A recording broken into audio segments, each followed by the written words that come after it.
This is a hybrid hearing, so we have people participating online via Zoom as well as people in the chamber. If you're on Zoom, there are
okay, I guess there's no audio through Zoom right now, so people on Zoom can't hear.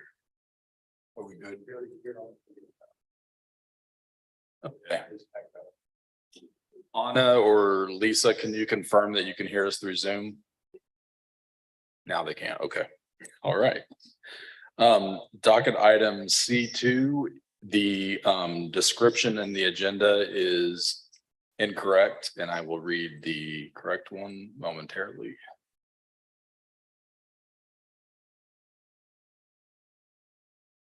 It is a request to approve extension of the approval time period for an MPD final plan by 1 year on 52 acres located at 5800 North Brighton, and that case number is CPC 2022-00212. And then the final consent item is docket item C3, case CPC 2023-00101. Request to approve a project plan for Holly Farm second plat in District R 7.5 on 12 acres at Shoal Creek Parkway and North Holly Street. Staff is recommending approval of conditions with that one as well. And that concludes the consent docket. Thank you. Are there any questions from commissioners on consent items? C1, C2, and C3? Great. Hearing none, is there anyone in the chamber that would like to give public comment on any of the consent agenda items? Okay. Is there anyone on Zoom who has raised their hand and would like to give public comment on the consent docket item C1, C2, or C3? Madam Chair, no one on Zoom has raised their hand. All right, we will close public comment. And now, if there are no other questions from the commissioners, I will take a motion. Bill, I move to approve consent items 1, 2, and 3, noting the amended language for number 2. Second. All right, it's been moved in second. Jill, will you call the roll, please? Baker. Aye. Aye. Aye. Aye. All right, motion carries. We can now move on to the regular docket item. Joe, can we start with the docket items that are continued and or dismissed? Yes, we can do that. The first continuance request is docket item 3. Case CPC 2023-00147. The request to rezone 1 acre from District B3-2 to B4-2 located at Van Brunt Boulevard and East Linwood Boulevard. The applicant is requesting continuance to November 7th, and staff recommends without fee. The next continuance, continuance or dismissal is a dismissal of docket item 7, case number SUP 2023-00022. A request to approve a special use permit in District B1 to allow for the expansion of an existing gas station at Vivian Road and North Lawn Avenue. Again, in that one, the applicant is requesting dismissal. Docket item number 8, case CPC 2023-00053. A request to approve an amendment to the city's major street plan by adding Northeast 100th Street east of Maple Woods Parkway and removing Northeast 96th Street from the major street plan east of Maple Woods Parkway. Staff is requesting dismissal of this application. Next one is docket item 9, case SUP 2022-00056. A request to approve a special use permit to allow for a restaurant in District R6 at 2032 Summit Street. The applicant is requesting dismissal. Docket item number 10, case number SUP 2023-00020 is a request to approve a special use permit in District R 2.5 for the reuse of Franklin Elementary School, which is located on 4.5 acres at 35th Street and Highland Avenue. The applicant is requesting continuance to December 5th, and staff recommends with fee. Docket item number 11, case CPC 2023-00146. A request to approve a master plan development in District MPD on 2.6 acres located at Northwest 96th and Highway 169 to allow for the creation of 56 residential units. The applicant is requesting continuance to November 7th. Staff recommends no fee. Docket item number 12, case CPC 2023-00130. A request to approve a development plan, which also serves as a preliminary plat in District B3-2 to create 13 lots and 2 tracts for 67 residential units located at the northwest corner of Little Blue Road and Lee Summit Road. The applicant is requesting continuance to November 7th. Staff recommends no fee. Docket item number 13, case CPC 2023-00124. A request to approve a development plan for a cottage house development on 0.8 acres at 2508 Chestnut Avenue. The applicant is requesting continuance off docket and staff recommends with fee. And finally, docket item number 14, case number ROW 2023-00029. A request to vacate a condominium plat in District R 2.5 at 4006 Oak Street. The applicant is requesting continuance on November 7th and staff recommends no fee. And that concludes the dismissals and continuances. Okay. Are there any questions from commissioners on any of the items that are continued and or dismissed? Okay, hearing none. Is there anyone in the chamber that would like to provide public comment on any of the docket items, docket item 3, 7, 8, 9, 10, 11, 12, 13, or 14? All right, seeing none, is there anyone online? Madam Chair, no one has raised their hand online. Okay. I'm seeing that there are no one online that is raising their hand. We'll close public comment at this time and I'll turn it back over to the commissioners for a motion. Chair Hill, I move to dismiss docket items 7, 8, and 9 to continue as stated in the docket items 3, 12, and 13, and to continue docket item 10 with fee to December 5th. Oh, and also to continue docket item 14 as stated in the docket. Second. All right, it's been moved in second. Jill, can you please call the roll? Aye. Enders. Hill. Aye. Rojas. All right, motion carries. Thank you. All right, we will now start with docket item number 1. All right, docket item 1 is case SUP 2022-00050. A request to approve a special use permit to allow for vehicular sales outdoor in District B3-2 at 7653 Troost Avenue. Justin Smith is the staff planner.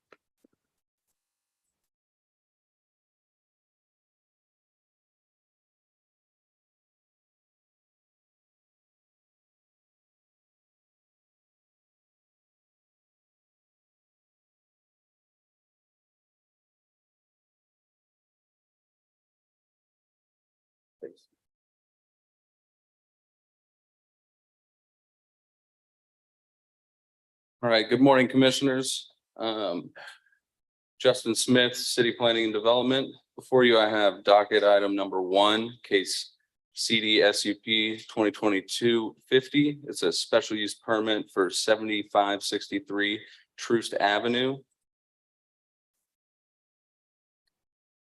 It's located in the southern portion of the city in the Swope area plan.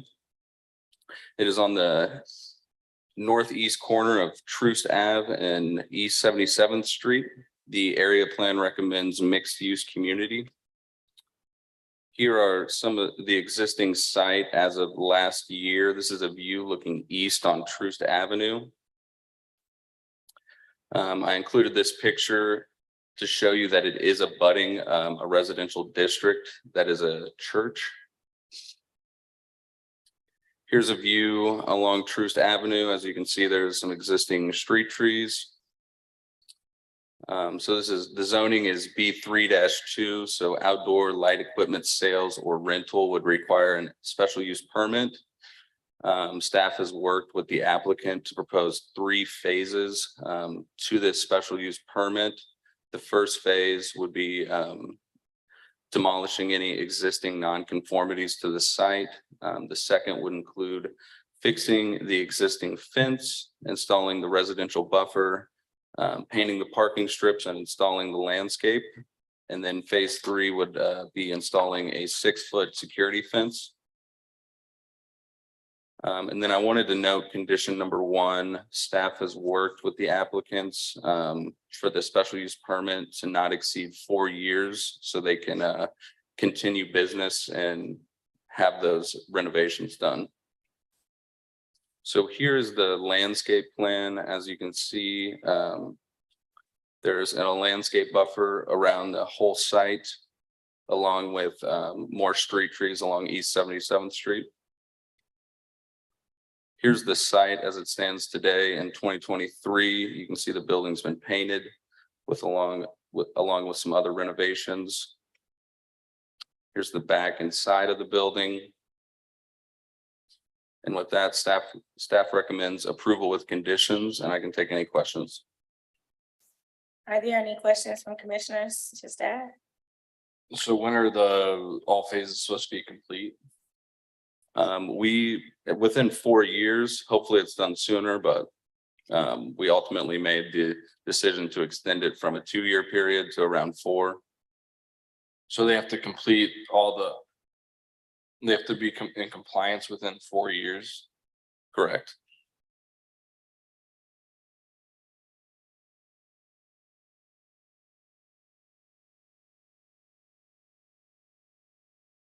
Just for clarity, so you're asking to grant a special use permit.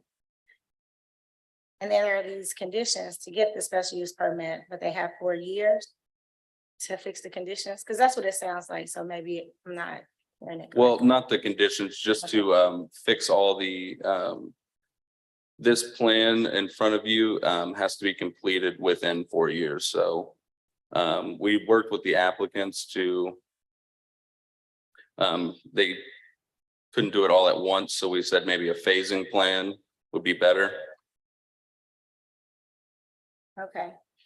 And if you grant the special use permit and you get to year 2 and nothing's been done, then is there the ability to revoke the special use permit? Or is it just, it's 4 years? We hope they get it done in 4 years. At the end of 4 years, if the phasing has not been done, then you just would not renew. Yeah, I believe we did the 4-year period to give them 4 years to come into compliance. You can revoke that SUP stat. So if the commission thinks 4 years is too generous, you can limit it to 1 year or 2 year to come into compliance with all the improvements that they're making to the property. And if they don't, we can inspect it at that time. And if they have not brought it into compliance, we can move to revoke the SUP. So there is a mechanism that I would recommend you add a condition that states that, but there is a mechanism that would allow us to do that. Thank you. Are there any other questions? Okay, well, we want to introduce the applicant. Please state your name and address for the record. And then if there's any presentation or just commentary you would like to add, this is your time. My name is Liam Larkin. I'm an architect with Shive Hattery, 300 East 39th Street, Kansas City, Missouri. I'm here on behalf of the applicant Parni and Habibi. We've worked with them and Justin to arrive at the current plan. I think conceptually, my client has no objection to the required landscape and improvements. I think for them, it's primarily an issue of cash flow, and they recognize there's a lot of improvements to be made, but would ask that they be given some time to begin to generate positive cash flow to make the improvements. I think the day one task would be to, as Justin said, eliminate all the existing nonconformances, clean up the site, and then as over time, over the next 4 years, they would work to implement these conditions and the landscaping plan overall. Happy to answer any additional questions. Are there any questions from commissioners to the applicant? All right, well, at this time, we will open up public comment. Is there anyone in the chamber that would like to give public comment on docket item number 1? Seeing none. Joe, is there anyone online? No one on Zoom has raised their hand. Okay, we'll close public comment and I'll return to the commissioners to see if there's any desire to modify or add a condition. Can we go to the phasing slide? Mhm.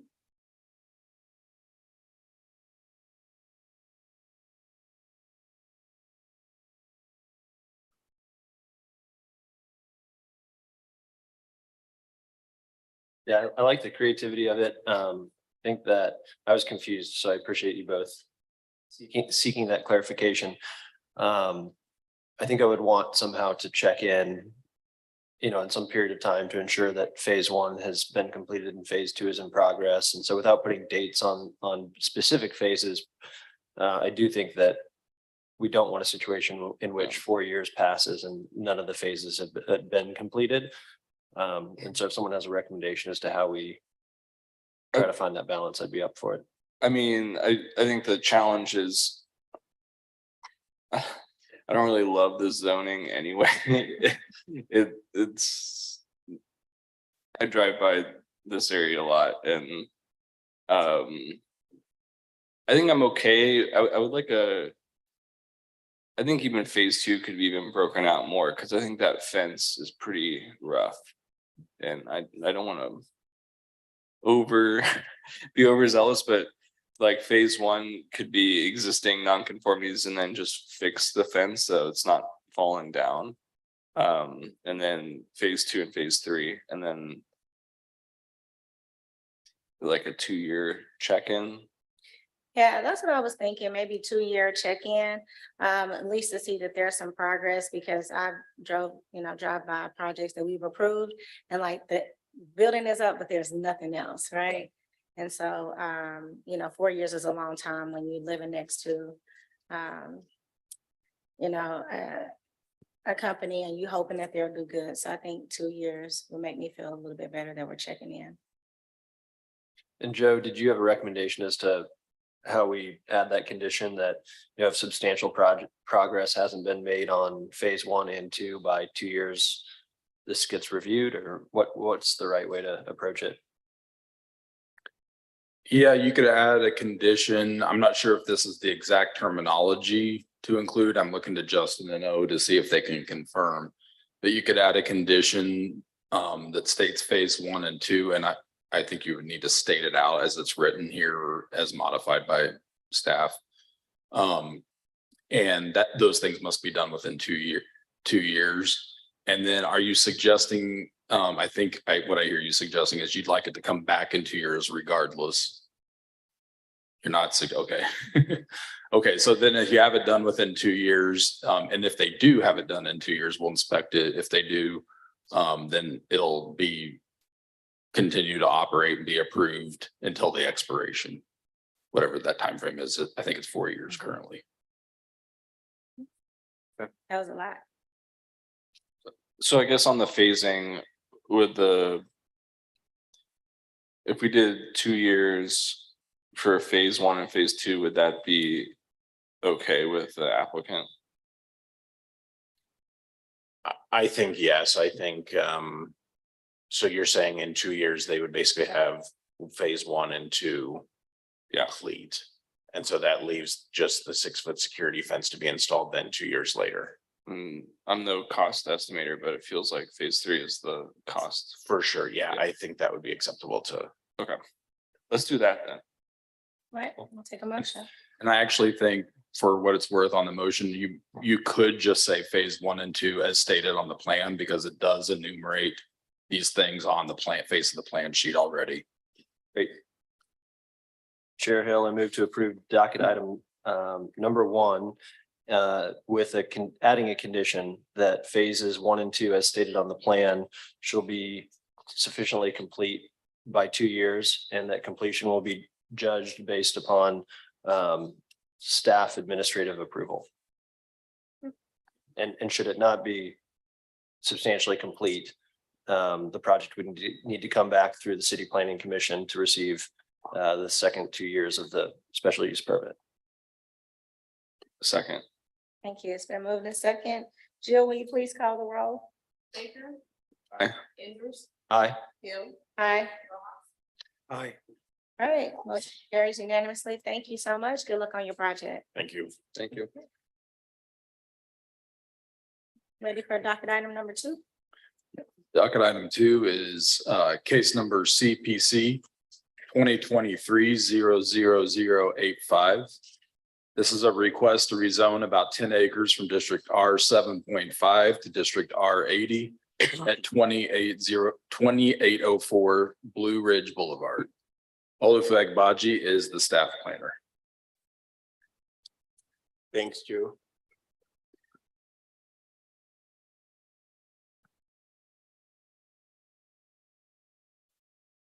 Excuse me, Joe, is this the case where we need to be, okay? So we need to make sure that we are slowing this down a bit. There's individuals who are interested in the case who need a special accommodation.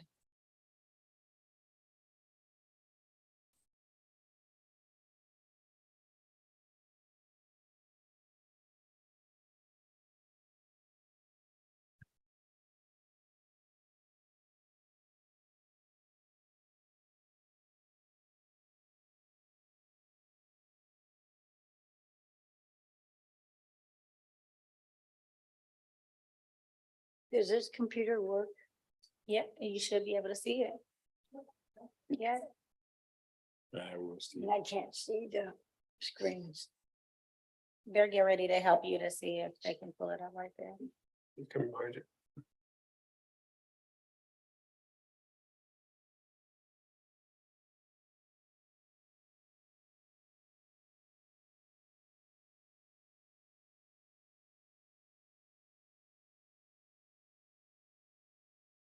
I'm sorry. It's okay. All right. You want This one? This one? No, I need to get my water. Hold on just a second. You can switch, you can take that one, so. Would you like to sit here and watch this one? Okay. Thank you. Good morning, Madam Chair, Morning. members of the City Planning Commission, Olafo Agbaji, City Planning and Development. And this case has a special request for disability accommodation, as you stated. So I am going to try to speak slow and loud so Ms. Hart can hear me. And Ms. Hart is the representative of the Blue Township Homeowners Association. Neighborhood Association. So the next case is docket item number 2 is case number 2023-0085. This is a rezoning without a plan, and the location is 2804 and 2808 Blue Ridge Boulevard. With me is Tim Gates, who's representing the applicant. This project is located in the east side of town, where my arrow is pointing. As you can see, it's just at the northeast corner of 435 and I-70. Again, go to the actual. So there's a closer map that shows location. Is just off the city of Independence. Blue Ridge Boulevard is the borderline between Independence and the city of Kansas City. It's just between East 23rd Traffic Way on the north, and again, Highway 40 on the south. The project is 10 acres, 2 parcels, currently zoned R 7.5. It's within the Blue Ridge area plan. And the request before you today is to rezone it from District R 7.5 to District R 80. There's an existing single-family residence, and there are multiple accessory structures on the site. There's an existing pond, and the applicant currently has livestock and would like to rezone it so they can keep those livestock. This is a closer look at the parcel, and as you can see, it's 2 parcels, a total of 10 acres. Again, the pond I did mention is on the westerly part of the site, and the existing single-family home is on Blue Ridge. You can see has about 180 feet of frontage on Blue Ridge, and it's a flagship lot with access to the rear from Blue Ridge.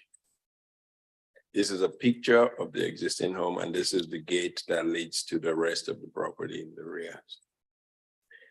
This, again, the area plan, the future land use recommendation is residential low density, which is consistent with the request. There's no need for any area plan amendment.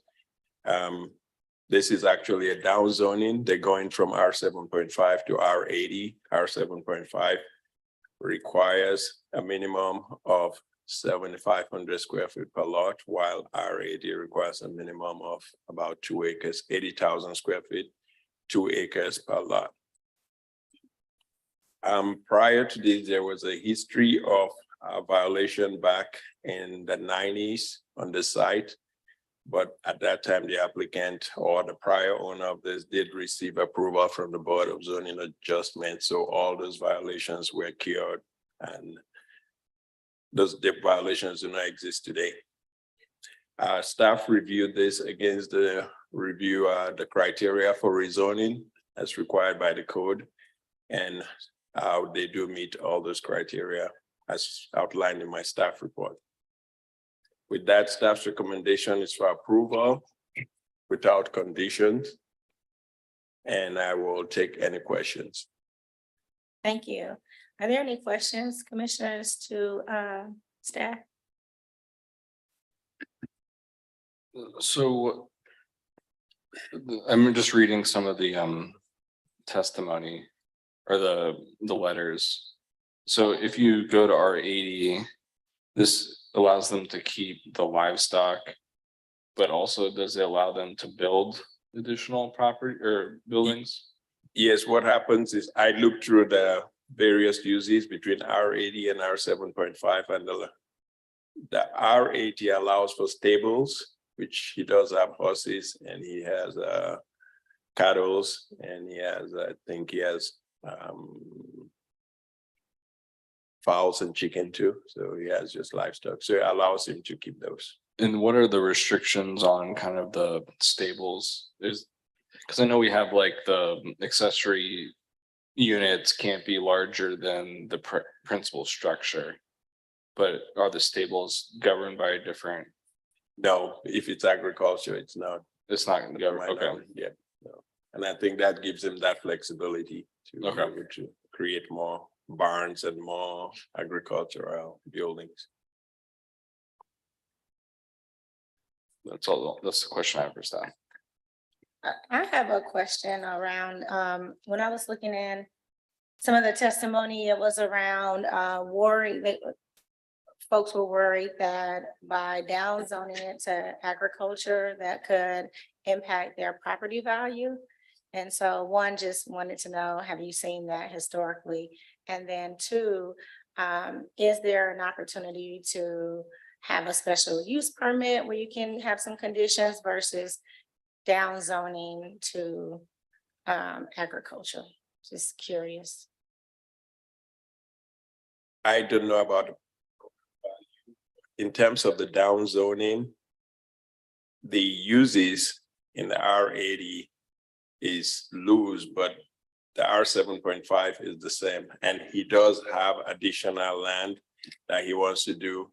I think just more like a farm and a homestead. I'll let Mr. Gates address those. They also had the public engagement. So Mr. Gates was the one that provided all the public engagement materials. And I do have additional, I think Ms. Hart sent me an email this morning, which should have been forwarded to you, but if you need the hard copy, I can send to you. I can give handouts to you if you need the hard copy of our email. I think we have are those pictures? We have the pictures. You have something else? No, I have the actual email she sent this morning, so. Pictures. Okay, we got your pictures and we have those. And Madam Chair, to answer the question about special use permits. Crop agriculture, for example, is allowed in all residential zones. There are use standards that apply, and to make sure that it doesn't conflict with residential uses. And the only thing that really triggers a special use permit is if they want to do on-site sales of the produce that they grow or any of the product that they prepare or grow on site. But they don't have to do that if it's zoned R80. I don't know if that's the reason why they're rezoning, because they want to sell product from the farm or if there's another specific reason. But to answer your question, yes, there is an SUP process if you don't rezone, but it's really specific to the sale of product. So it really matters what the applicant's wanting to do. And with the not property. really the concern about what type of animals on the property. Right. Okay. So you said that agricultural uses are allowed in all residential zoning, Mhm. just to certain differing degrees. Right. Okay. Mhm. Well, are there any other questions, Paul? Do you have any? Okay, well, applicant, if you will introduce yourself and your name and address for the record. Tim Gates, Agnes Gates Realty, 2045 South 4th Street, Kansas City, Kansas, 66106. Represent Mr. and Mrs. Quintanilla. Just quickly on your question, I am a real estate broker, and in devaluing, the granddaughter of the neighbors immediately to the north is the one that brought that up. In my opinion, I don't think it hurts the value of a residential house to have ag next door. In my opinion, a lot of people would see it as a benefit, not having a whole bunch more houses. And also you have the less density, they got a view. That was the biggest thing in their correspondence. If you sit on their back deck and they've been married 50, we heard a big story from them, 58 years married, been there ever since. And you look on their back deck and they can see the skyline of the city. They really can't see much more than the tops of the buildings, but she really enjoys that view. And that was a negotiating point back and forth quite a bit for us to get them to support our application. We did get that worked out where he would agree not to put any sheds or any barns or anything in a pretty good swath all the way across to the west of her house, all the way to the tree line there. But as far as value, in my opinion, this particular applicant and this use has brought better value to the neighbors. And the reason being is almost every neighbor I talk to, we're so happy that he's there and have kind of cleaned up the woods, totally fenced the property to put the livestock in and ran off the people that were stripping cars. As you see those violations. Now, some of that stuff was just 4 or 5 years ago. They were driving cars down those woods, stripping them out, dumping trash, dumping tires. And there's still quite a bit of a problem immediately north of him on those 2 dead-end streets. But in regards to his property, he fully fenced it, and the neighbors are very happy that he's there and has cleaned it up and is taking some pride in it. Pardon me? Slow down. Okay, sorry. Thank you. So we did have our neighborhood meeting. 17 notices. Of the 17 notices, Slow down more. okay. 6 total people came, or 7 people, 6 of the notified. All 6 of those are in support of the application. I have letters from all but one who she's out of town taking care of her ailing father, but gave me a verbal okay to represent that she said it at the meeting, she's in support. as long as the applicant adheres to chapter 14 of the city ordinances, which governs animals for all different zoning and agricultural for all different zoning. It gives setbacks. In the chapter 14, there's a 200-foot setback for, the animals pasturing or, compost piles, manure piles, anything like that. So that was an important thing to the neighbors, that 200 feet be kept. He went above and beyond that because of the red elves being there for so many years and having that view for so many years. He agreed with them for as long as they lived there, that he wouldn't do anything in those pastures all the way to the west tree line, which is substantial. It's probably a good 6 or 7 or 8 acres at least, maybe 10. He does have a larger parcel that's not a part of this application, almost 40 acres. We will rezone that, and it was inadvertently left out in the original application just due to addresses, didn't have all the correct addresses to list the parcels. So we will be back for the 39 acres. So, and he would like to keep it. It's pretty rough hillside. At one time in 2008, there was a proposal for 130, 140 houses or something like that. The people he bought it from had those drawings. I think it was kind of pretty optimistic with the elevation changes of the property, but I think he plans to keep it this way for a long, long time. The neighbors all seem to be pretty happy about that I talked to. I can't speak for all the neighbors. And of the support letters, I have 13. 8 of them are actual owners. All of the ones that were right there along Blue Ridge next to him to the south and to the north.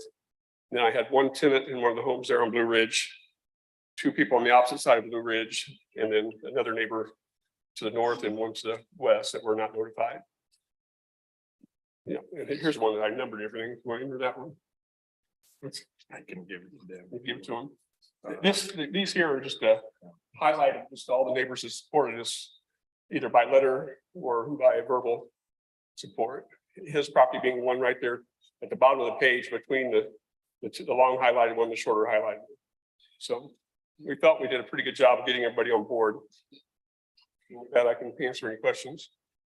So question is, I guess I'm not hearing why we need to rezone to R80 versus R7.5. Can you explain why you do this and kind of what this enables you to do with the new zoning? Right. Chapter 14 of the animal ordinance sets out a minimum or maximum animal limit for animals on properties, and the only one that's exempt from like 2 horses period, or whatever the limitations are on animals that are pretty restrictive, is R80. It's the only one that allows you to have more animals, as many animals as he has. The lower zone properties can only, for instance, there's only maximum of 2 horses. He has more than that. I can't remember the cows. Anyway, this R80 is the only one that allows you to get outside of the maximum allowed animals and the amount of different types of animals you can keep. Okay, and so are you guys governed by a limit per acre on R80, even though it's not the 2? If you look at chapter 14, section 1412, the limitation says it does not apply to land zone for agricultural use. R80 is when they changed all the zonings over, R80 is the agricultural use. It's the only one that exempts you from pretty severe limitations. Like I say, it's 2 horses, not more than two of such animals shall be kept. Provided the limitation of 2 horses shall apply to commercial riding stables and their riding academies. But he couldn't keep more than 2 cows or 2 horses on the whole property in any zoning other than R80. But there's no limit though, right? There's no maximum amount he can keep on the R80, other than in chapter 14, he has to agree with the city that, hey, if you're overgrazing, we see that they don't have enough to eat, or they're creating a problem with smell or tearing up the land because they're foraging to try to eat and there's nothing for them, then there's powers of the city government to say, hey, you have too many animals, you can't support them. So there's all sorts of, chapter 14 is a pretty thick section in ordinance, and it has all kinds of stuff about what restrictions of how you can keep them. It doesn't give an exact number. It just says, hey, they can't be doing this, they can't be doing that, so on and so forth. It does not give a limitation. Okay. So the main reason to rezone to R80 is to have more animals on the property. More than what the normal restrictions are. To have yes. more than two. More than two. And you mentioned. And. There's another property is that adjacent to? There's a larger tract to the west that's adjacent, yes. So is there? A plan to connect the two, I don't know that he's going to survey and combine them as one parcel, but but there's a plan to come in just immediately after we're done here and apply for zoning. I was not with him at the time he applied for this, and he's been working on it for a long, long time, had different people so they could do things and whatever, and it just didn't get done. So I've kind of jumped in to help all the way through. And we will apply for that one for R80 as well. And then we'll have to notify quite a few more people. This one here, we had to notify 17 people. I would guess we'll probably have to notify 40 or 50 people on this next one. okay, so you're proposing R80 to have more. To be permitted to have more livestock on the property. And you guys will be governed by chapter 14 as your essentially conditions. Correct. In the pictures provided, there's one picture that has all of the large buildings, not the house, but the other buildings. And there are a number of different trucks, and it looks more like a commercial operation. Can you help me understand if this is a commercial operation and how many vehicles are typically on the site? I don't know the number of vehicles typically on the site. The agricultural zoning is not going to be a commercial operation. He raises the horses for family and friends and just for pets. The cows, they, sell to family members and friends to butcher. He does not sell them, any type of market thing. The trucks and equipment you see, he does own a tree service, and he does tree service work, and he does park his trucks at his home. Those are not, but it's not the zoning. The agricultural use will not be a commercial agricultural operation, to my knowledge, in regards to setting up a stand to sell anything or anything like that. And then question for staff, how are we supposed to consider, I don't really know what the limitations are on what businesses can be run out of homes and different types of zoning. I'm guessing there are over a dozen commercial trucks on this property. Is that fine? I had received a call from Becky, and she tried to file a 311 complaint so we can investigate that. And it was rejected due to lack of evidence. I don't know if she could not upload the pictures, because I would have started what would be an investigation into the business or commercial operation, which we would then issue citations and follow that. But in regards to the rezoning, he just wants that for the livestock, and I think we can still, if the Plan Commission wants us to, we can go investigate that and follow that. So that. Can you repeat who filed Ms. Hurt filed, she tried, I met with her on Friday, was when she showed me the pictures, and I looked at those and I said, well, we need to file a 311 complaint so we can start an investigation, but I think we can originate one from this. So whether it's on R80 or R7.5, he cannot operate the commercial operation. So the rezoning has no bearing on the operation, but we can start that investigation and pursue that. Sorry, I thought this was the applicant's property. No, Ms. Hart is the neighborhood representative, and Tim Gates is the applicant's representative. So, and Becky is here because we are accommodating her disability so she can see what's being presented and also be able to speak. Understood. So Okay. she's for the neighborhood and he's for the applicant. So But I'm not showing anything on that screen except for everybody's names in the 4 pictures that's on there. I haven't. I'm not showing anything now, so there's nothing being shown. And so then back to the applicant, your response is just that these 12 plus commercial vehicles are just owned by the individual and are parked at a residence as they would be parked at any other residence. Yeah, he does have a tree service, and those are the owner's trucks. If there's a citation, we will work with staff to figure out the appropriate way to address, either a way to keep it through special use permit or whatever it takes. We'll work with staff to address that. Right now, we were just working on the rezoning. And then Question for staff. Can you remind me what commercial uses are allowed in R80? No commercial uses at all. Thank you. So the rezoning does not change whether he can operate that. So it's not to allow for his commercial business. So, and I'll probably ask Sarah if we can open an investigation without even the neighborhood complaint, or just go ahead and. We can. Since it's been brought up in the public forum, we'll go ahead and open an investigation on that. And they will have to react and either move it or find an appropriate way to permit it. And then one more question for the applicant.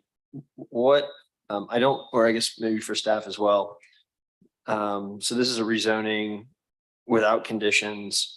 How has the applicant agreed to those compromises with neighbors about where buildings can be built, et cetera? The only neighbor that had conditions upon their supporting our application were the Roddells, which are immediately adjacent to the north, which you see their granddaughter's email chain that I have back and forth. And that condition was that he wouldn't build anything in that long stretch where we've numbered 1 and 2. Do you have that picture in your file? My computer's not working, but anyway, he agreed with her. He wouldn't do anything in that area for as long as they lived there, that couple. All the other neighbors at the public hearing, and then when we met them, said as long as he adheres to chapter 14, doesn't have them within 200 feet of my house, things like that, they were supportive. So the only one that had restrictions was the couple that had been there for many, many, many years. And then question to staff, do you think that it's important to try to solidify the compromise about where buildings could be built from the current owner, or is that something that's not worth trying to address here and tying something to the property? In terms of the agreement between the neighbors, we can't condition the rezoning, so No, it has to. but I be don't, a- I don't know if that's what you're asking. Are you asking if we can add conditions to it, or you're asking? if there's- It's, to me, it seems as though one of the neighbors has given their approval based upon some assurances. Oh, And I'm just wondering if you all feel that it's important for us to either inform them that those assurances can't be made, or to somehow try to create a legal assurance that what's been agreed to will be agreed to. I'll ask him to see what kind of agreement is it a binding agreement? Is it a legal? Well, I know we didn't have a legal forming contract. We have an email chain between me and their granddaughter. And they, and the older couple did come to the meeting. They've been neighbors for a few years now. I think it's kind of a gentleman's agreement that, you know, they're in their late 80s. Yeah. That he'll keep it that way. I think if she has been vocal in the past about many neighbors, I think according to her even. So I think if there's anything that were violated, she would immediately be calling, and I don't think he wants to deal with that. I think we were very happy to reach an agreement with her. He's going to keep her happy. In fact, he would love to buy her place when they sell and go to, you know, assisted living or whatever they do.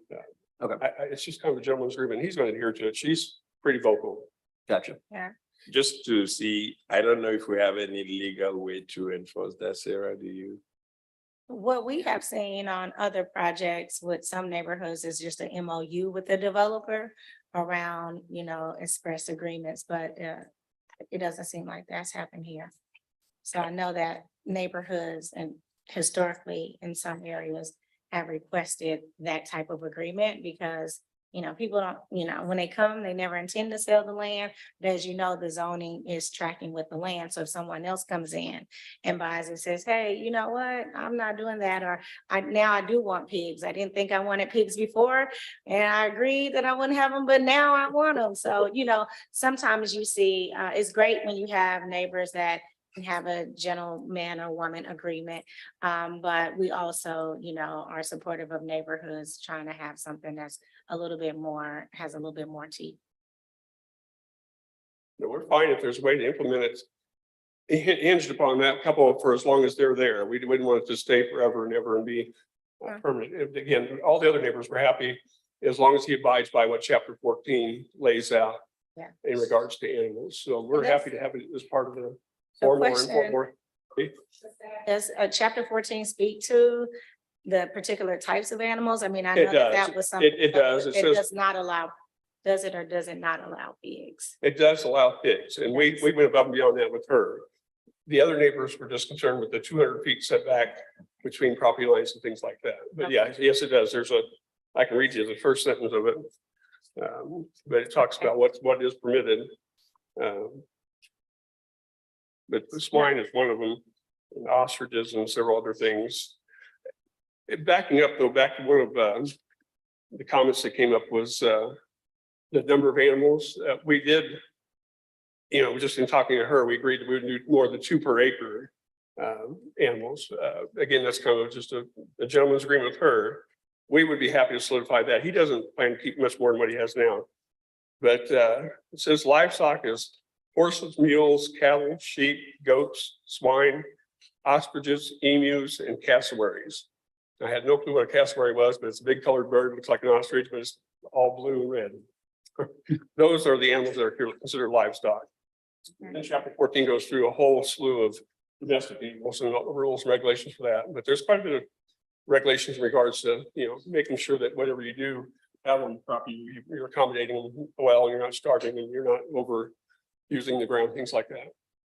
All right. Well, thank you. If there are no other questions from commissioners, then I can open it up for public comment. All right, so we will now transition to public comment. Looks like you're our first person. If you would kindly state your name and address, and then you have the mic. Okay, thank you. My name is Becky Hart, and I live at 3216 Booth Avenue, Kansas City, Missouri, 64129. This has been a for me I'm the president of the Western Blue Township. I've been down here many, many times with many, many different types of cases, and this is quite different. First of all, in Mr. Gates' letter, he had stated that there was complaints, but it's not relevant to, I'm sorry, I don't know how to work it. Okay.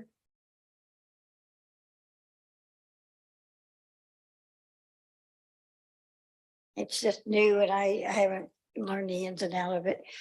But he made a comment in his statement that it was the questions at the meeting was irrelevant to the case. I find that interesting because there became an agreement with all the stuff that was listed at the meeting was validated as far as I'm concerned. And it's ironic that all the stuff that they were asking for ended up being worked out. So it was relevant to this case. Not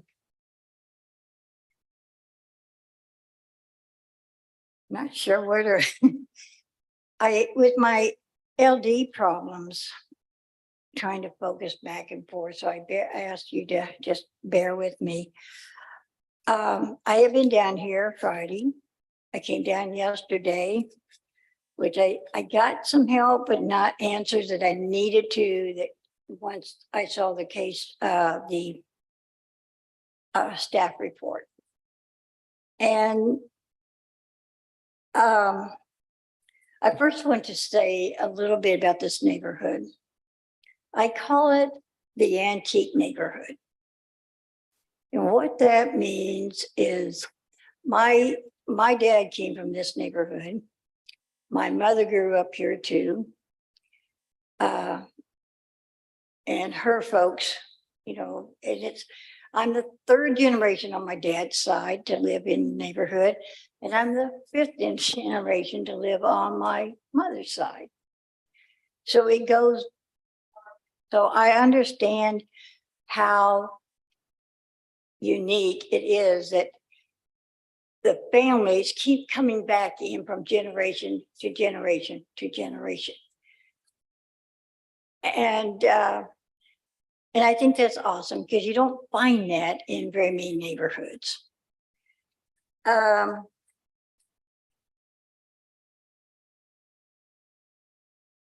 was questions I had when I saw staff report that I have not gotten answers from. There was nobody in the office that could talk to me about what they had meant. One of the things is on the one of the things I do think the correction on the page here, it states that land uses, and I'm not sure where they got this yet. On the east side, it says residential uses city of Raytown. I have been down here since '87. Raytown does not start until till you get down close to past the stadium. That's a long ways away. What is on the side would be Independence. We live in a neighborhood that goes in and out with Independence and Kansas City.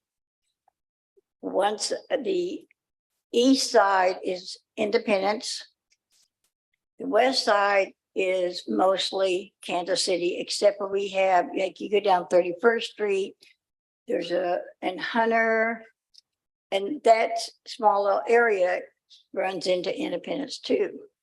So it's a question of running in and out of the city.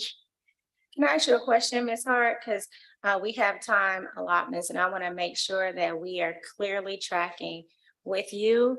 Are you in support of, or you're not in support of this? Or would you like to some more conditions, or do you have questions that we can help answer today? I do have questions because in the report, it has these cases of 9775 through 5, A4, A3, and then the background, the property received citations in 97.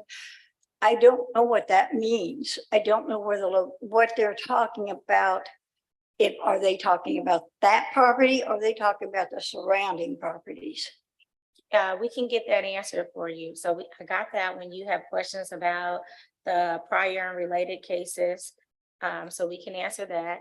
Well, do you have another question? I just want to track them so that when we close public comment, staff can answer those questions for you. Okay, I do have a big question about the business. First of all, did they get a license for this? Okay. Second of all, businesses in the neighborhood are not permitted. And I had stated in my notes that we had a homeowner associate member that had what they call fish tanks, like whale fish tanks and stuff like that, and the noise and stuff that came from it. This is a whole lot more smaller event than what's happening on this piece of property with the business. I have talked to the members and listened to them at the meeting, and the property value they are worried about and concerned. My understanding is that when you lower that down, then that's where your property goes down. And this is what the neighbors have told me. And I'm a homeowner too, so. But the thing is that this is going down on this business on the zoning part.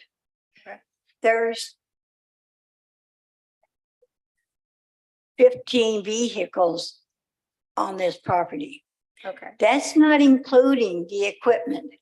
I added up, going through the pictures, and there's at least 20 to 25 other parts of the equipment, not including your little lawnmowers and little things. My question is, they're going to be building a building, and this is going to have to be a pretty huge building to park 2025 vehicles, equipment into a building. Okay, Ms. Hart, I have your 3 questions that you have. We've got to close up your public comment section. 'Cause Okay. we have to allow for more time for The, others. with the accommodation, I've always had a little extra time. Yeah, it's been 9 minutes. You started your public comment at 10 a.m. And we normally give 5 minutes for people who represent groups, and I've doubled that. And so I want to make sure we don't. Well, lose sight of your usually, you know, questions. I guess a lot has changed because it used to be 15, everybody got 15 minutes. That's ma'am. not applying. That's not anymore. Okay, But I do have your questions around the controlling cases. You want to know about we talked about the downgrading of the zoning and then the vehicles, which we have addressed. So we heard those 3. Right now, I want to open it up to see if there's anyone else in the chambers or online. Once we get all the testimony, we'll provide an opportunity for staff and the applicant to address those questions. Does that sound so good? I can come back. No, once we close, well, This is important. This isn't, well, let me say this. We're not I don't believe the final authority. So there will be other public opportunities for you to talk. This is go to council. So there will be, this is not the end all be all, but we have a process and we want to be respectful of that process. And so I wanted you to know that you were heard. I've got your 3 questions. I know you probably have more and there will be more opportunities, but we've got to pivot on this case. when you go to it's been a while, but when I've gone to the council, it's almost, you don't have time to talk. Yeah, I mean, I'm sorry about that. I need to transition to move to see if there's anyone else that's been waiting patiently, and then we'll get those questions answered. So at this time, is there anyone else in the chamber that would like to give public comment? Okay, if not. No one online has raised their hand. There's no one online. I want to close public comment, but I do want to ask staff first and then the applicant if there are other questions. If you could address the prior and related cases, that's the page 2 of the staff report. I think those are just historical, what has happened on the site, but if you could address that. That's correct. Those were historical cases, and I think it was brought on by the neighbor that they're talking about when that was occurring. Okay. And violations were sent out, investigation was done, and they did get those approval from BZA, and those are closed, but those cases have been moved off-site of the city, and it will be extensive. It will be extensive to get them when it has no, real value to this case. So that's the reason why we don't have them, physically do not have them in City Hall, so. Okay. And in terms of the business, I did try to get her to file a 311 violation on Friday so we can pursue those, but now I will go ahead and open one and we will pursue and then document the number of vehicles, and he will have to explain what all those vehicles are, and there's a process through getting that done. Like I said, if he has to move the business off the site, he has to, because that's the violation. And we will identify those violations once the investigation occur. I can't do it with the rezoning process, so. Thank you. And then the property value, I think Tim had addressed it and he can address it again. Thank you. Did you understand that? Did you understand? He just, Olafu just answered your questions, that the prior and related cases is just historical documentation of what has happened prior to this case. And that a 311 case, an investigation will be open. So someone from the city will go out to the site to look at how many vehicles is there, document that, and come back with whatever the resolution needs to be based on their findings. so we will have to come back here. If there's a violation, you won't come back here, but this case will move on to the council and you will be provided with a date. It will be publicly noticed. Okay. All right. I'm closing public comment. I'm turning it back over to commissioners. Please have, or we can take a motion. This is a tough one. I'm not gonna recommend approval for this, or I would not recommend approval for this, I think. It's. I'm cognizant that there's agricultural areas of the city, but I just don't see this being one along Blue Ridge Boulevard. And so I know there's been talks about how they can make it better, but I know that this is a permanent decision with zoning, and so I just don't agree with the down zoning.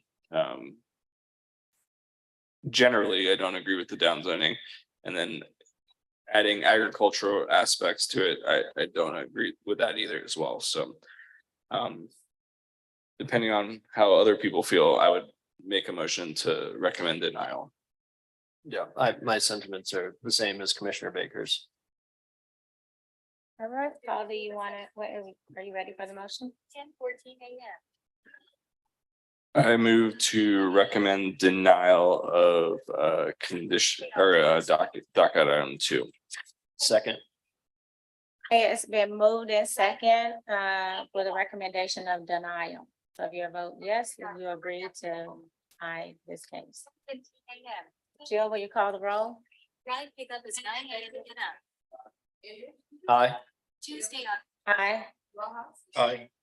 All right, it has the motion carries, meaning that the request was denied, Tuesday, October. But it goes, but it goes. you could go to council, you can choose to go to Yes. council. Stop the process. So they will be able to go to council for the final judgment, but this recommended body will. So send it forward. has been denied. Yes, but this is not the end. You do understand that, right? Okay. Thank you all so very much. Good luck moving forward. I would like to add something real quick. I'm and sorry, Ms. Hart, we closed the case. and Yeah, this is something really Excuse important. me. I want to make sure that it's important to us to make sure you're heard when it's your time. And it's important for us to move on to the other docket items because we have people that are waiting. We have closed this case. Thank you so much. Look forward to seeing you at. Ms. the Hart, I understand. Ms. Hart, Olaf, who can talk with you in the lobby if you have further Okay, questions. because it was a compliment that how I wanted to let you all know. Thank you. Thank you so much. Tuesday, October 17th. And I'm sorry for the phone. It's okay. 10:17 a.m. Ride pickup is 9 a.m. Get up. Can we help you with the phone? Is that, you're good? Tuesday, October Huh? 17th. Are you okay? Yeah, I'm just 10:16 upset with the phone. Ride pickup is 9 a.m. Get up. Tuesday, October 17th. To 4.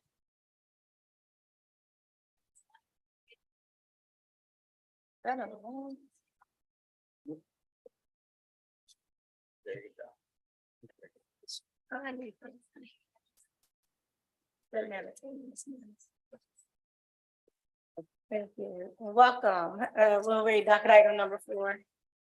All right, docket item number 4.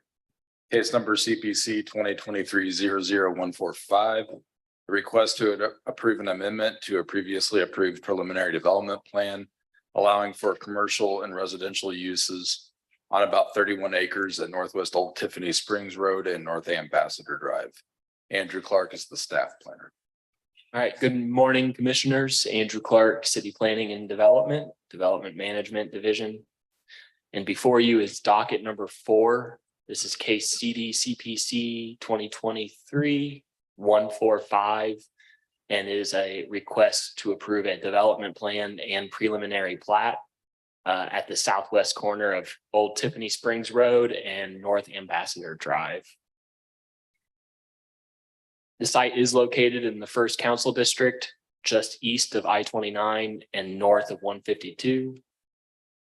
The site is roughly 31 acres. It's undeveloped and the zoning is currently B3-3. The site, as stated in the staff report, was originally approved for a Sam's Club. Here's a view looking south from Old Tiffany Springs and North Ambassador. Again, looking southeast from North Skyview along Old Tiffany Springs. Here we are with the Walmart behind us looking north on the 31-acre site. And then here we are at the intersection of Ambassador and Skyview. You've recently approved quite a few projects to the area located on the northeast corner of this intersection.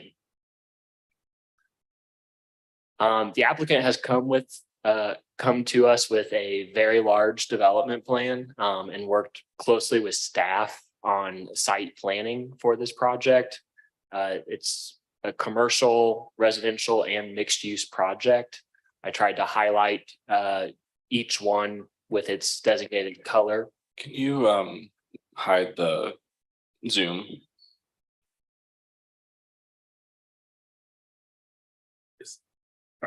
Zoom on your screen, if you can minimize it. Do you see it on your screen, Andy? I do not see it on my screen. I can start over again No, it's on not the you. sharing. It's the It's the bar. it's the bar where that has the folks who are online. Just have to move the bar. See if this one is better. No. No, Alec, do you know? Do you have any idea why the Zoom thing is showing on his computer, but not visible to him?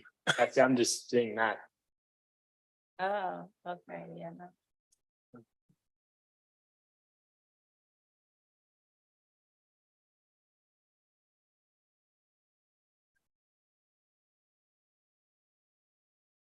I wonder, no,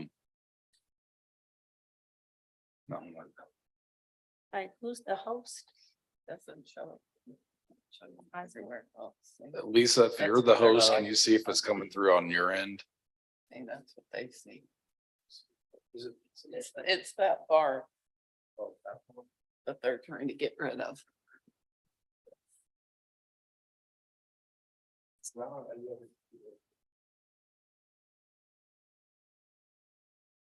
Andy doesn't have it on his computer, so that's Oh. why. There we go, there you go.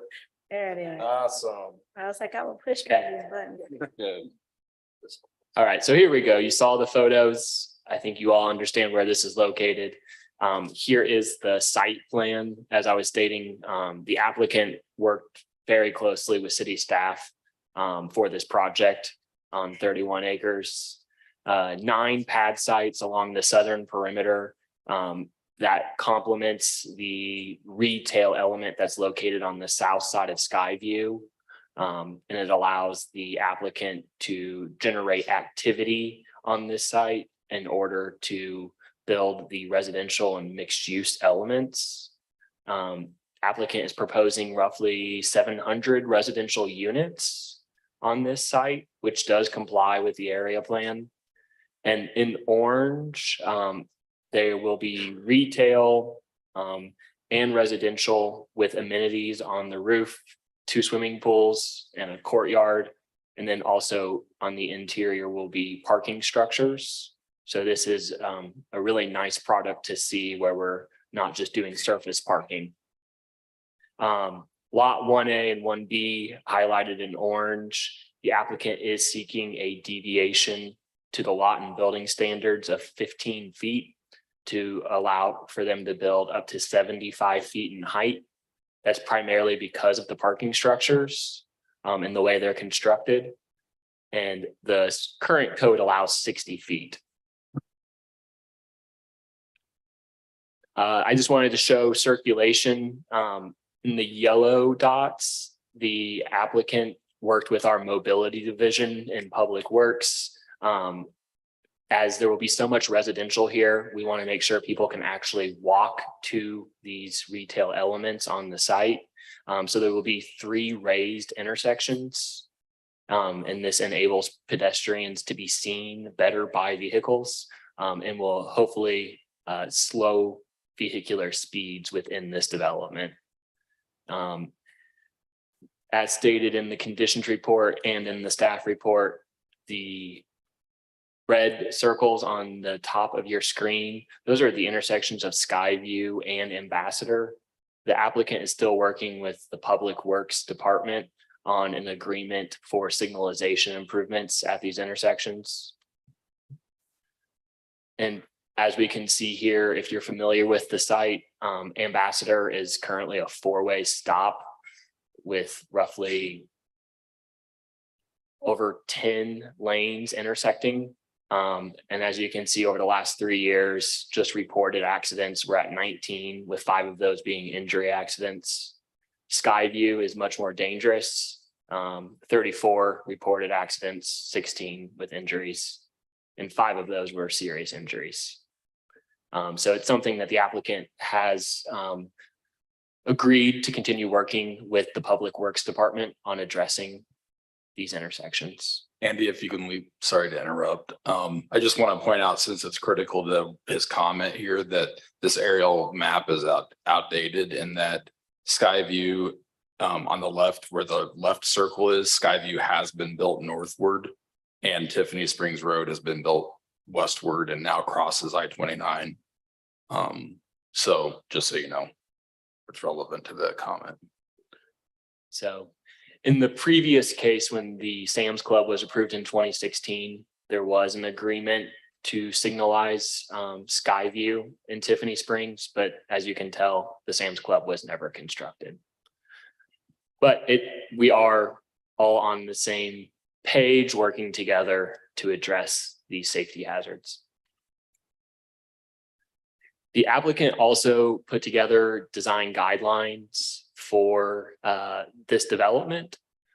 We just want to make sure it's a cohesive design, especially if elements are sold to other developers over time. We want to have some consistent character over here. So staff just needs to work with the applicant on a few little details in the language that are within the design guidelines. But applicant's been very proactive at really digging deep on the parameters they will follow. So in conclusion, staff's recommendation is approval with conditions for this project. And that concludes my presentation.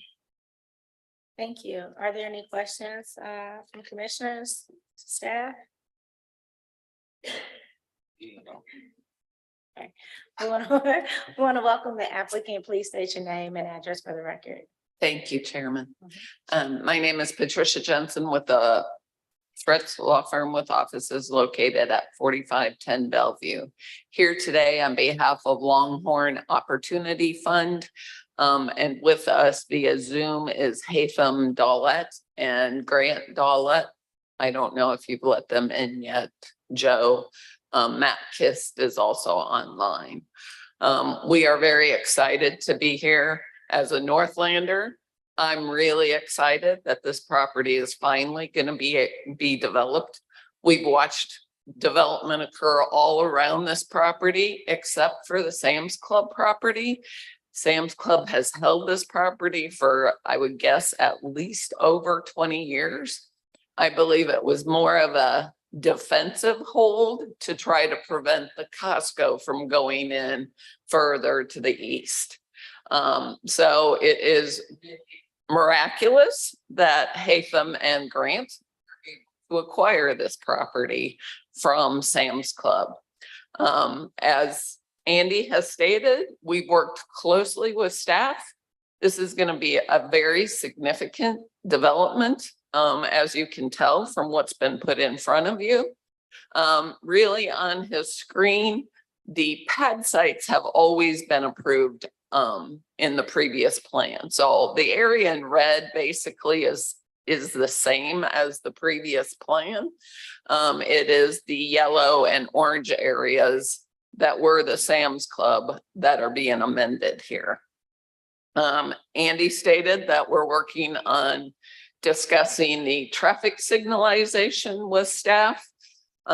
We agree, certainly with staff, that it would be best to signalize these intersections. What we're discussing with them is how much of that is the responsibility of the applicant versus the city, given the existing conditions along those two intersections. So those discussions will continue. The conditions in the staff report allow for those conditions to continue, and we'll have a solution before the ordinance is introduced. I really don't have anything to add. I don't know if Haytham or Matt, if you want to add anything, but we're very excited and we don't have any objection to any of the conditions that are recommended by the staff. So we would ask you to approve subject to those conditions, and I'll let Haytham and Matt add anything they would like to add. Thank you, Patricia. This is Grant Dollett on behalf of the Longhorn Opportunity Fund. We just want to say thank you for working with us on this, and we're happy to answer any questions you may have. Thank you. Are there any questions from the commissioners? Okay, well, we will open up public comment. Is there anyone in the chambers that would like to provide commentary on docket item number 4? All right, seeing none, is there anyone online that has raised their hand? Madam Chair, no one's raised their hand. All right, we will close public comment and return back to the commissioners. Sounds like a really good project. Everybody's in agreement. Don't see that over there. I will take a motion whenever you guys are ready. I'll just say it's been interesting over the past 3 years to see essentially single family subdivisions in Northland turn into townhomes and duplexes to now mixed use with structured parking, which really shows kind of the need for housing and density. And so while I'm not in love with pad sites, there's room for growth, obviously there. I think this is a great step forward.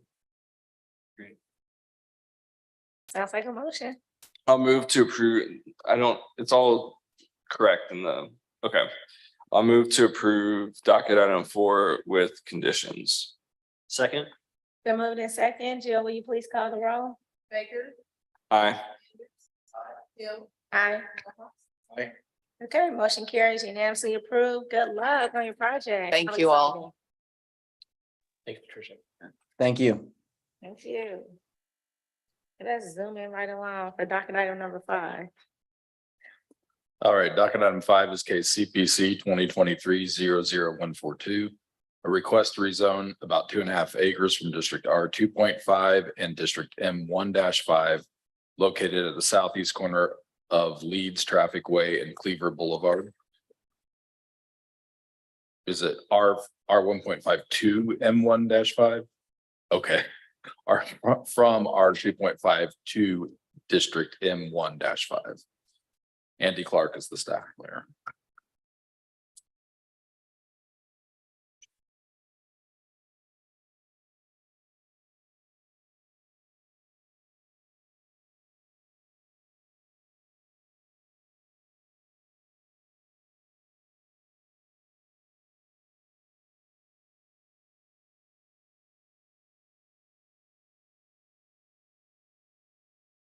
All right, is it showing up correctly?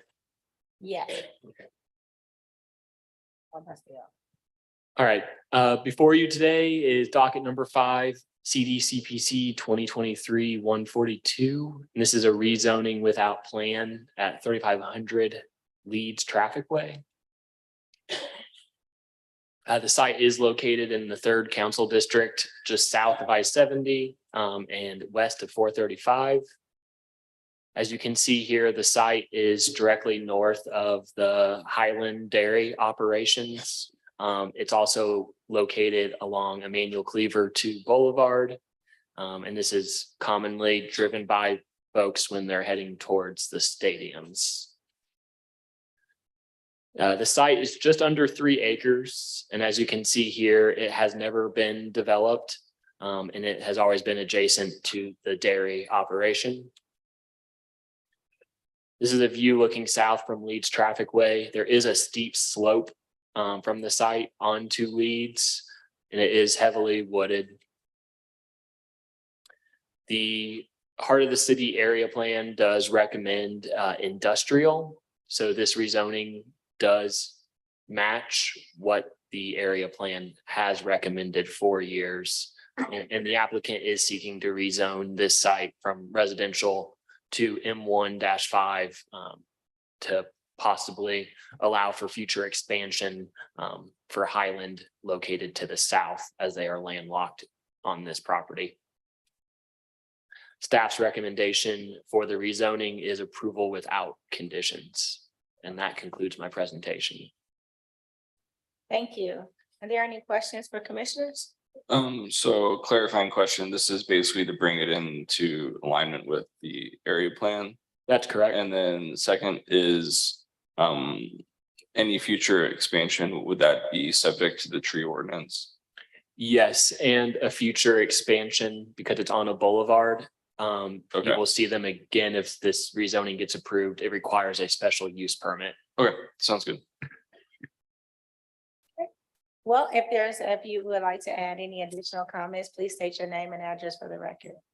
Thank you, Chairman. My name is Jeff Larson. I'm the general manager of Highland Dairy. The only thing I'd add is the plant employs, around 150 people, and expanding our business to that north is our only viable option of future business expansion and growth. So appreciate your consideration. Awesome. I'm sorry, are you with the applicant or are you providing? I'm with the owner of the property and came just to explain anything that you had questions about of the property. Since the dairy is landlocked, this is their only viable expansion for the footprint of the dairy. And since the use that's already being done on that property, we don't see this affecting any residential properties. The only residential zone property is, of course, across Leeds Boulevard to the north. And since there is nothing there now, this would not affect them at this instance. But other than that, the property would do what they want, is giving them an additional footprint. It's been adjacent to their property and contiguous with it for 75 years or so. So this really is their best option. Okay, and can you state your name and address for the record? Robert Chapman, 1107 Monroe, Kansas City. Thank you so much. Are there any questions for commissioners to applicants? Okay, seeing none, we will now open up public testimony. If there's anyone in the chamber that would like to provide comments, please come to the podium. All right, seeing none. Joe, is there anyone online that has raised their hand? No. All right. Online or in the chamber, so we will close public comment. And I'll return back to the commissioners. Chair Hill, I move to approve docket item number 5 without conditions. Second. Okay, it's been moved in second. Jill, can you please call the roll? Baker, Aye. Hinders. Aye. Hill, Aye. Rojas. Aye. Motion carries unanimously. Good luck with your project. Thank you. And thank you for staff helping us, and we really appreciate your efforts. Thank you very much. Thank you for making good products. Thank you. We'll for see you coming. guys soon on the special use. Okay. Okay.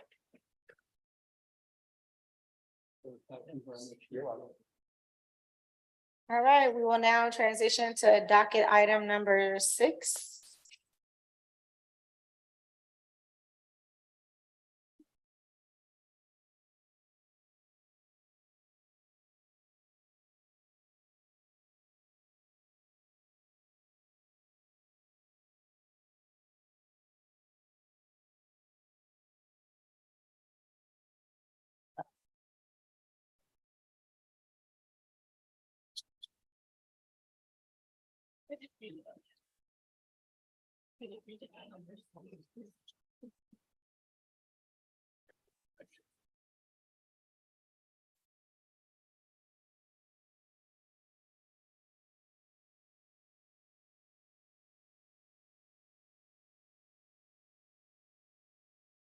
Joe, do you want me to start or do you want to read it in?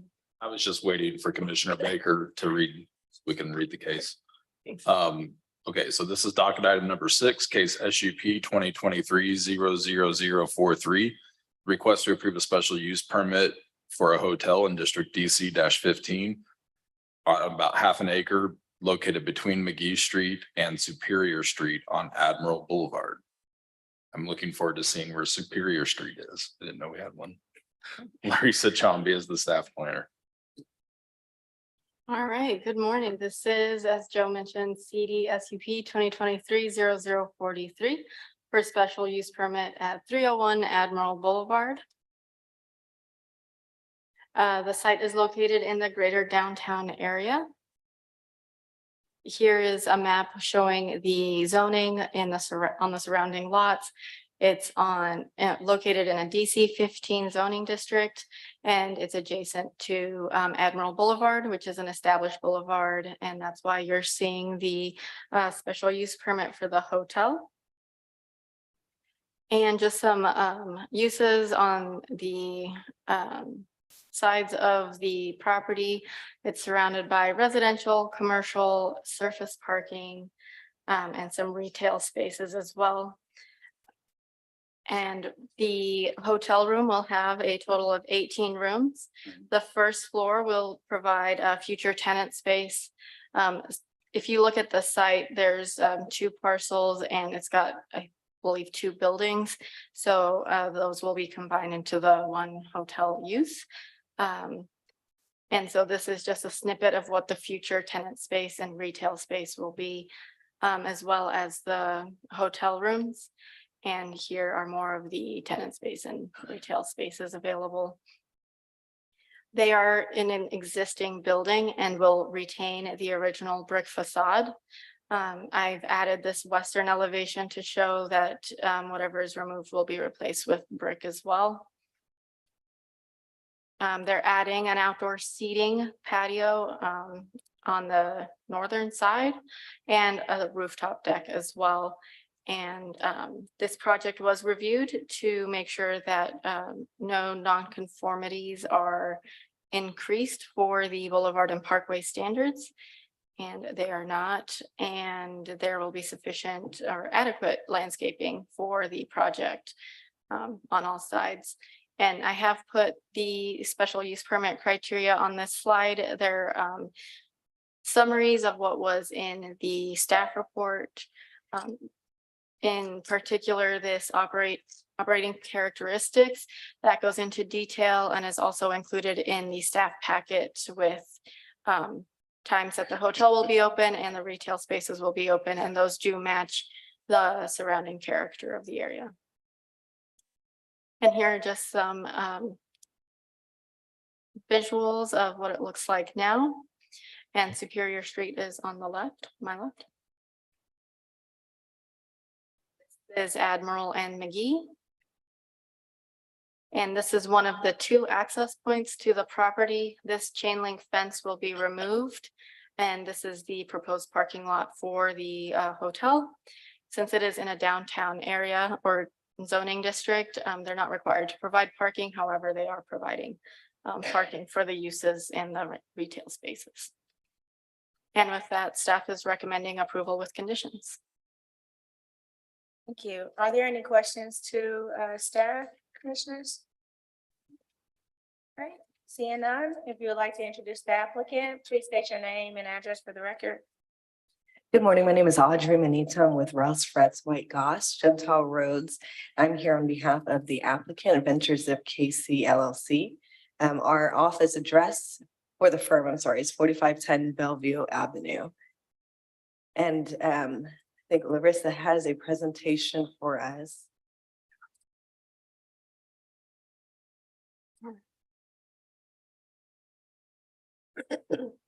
Thank you.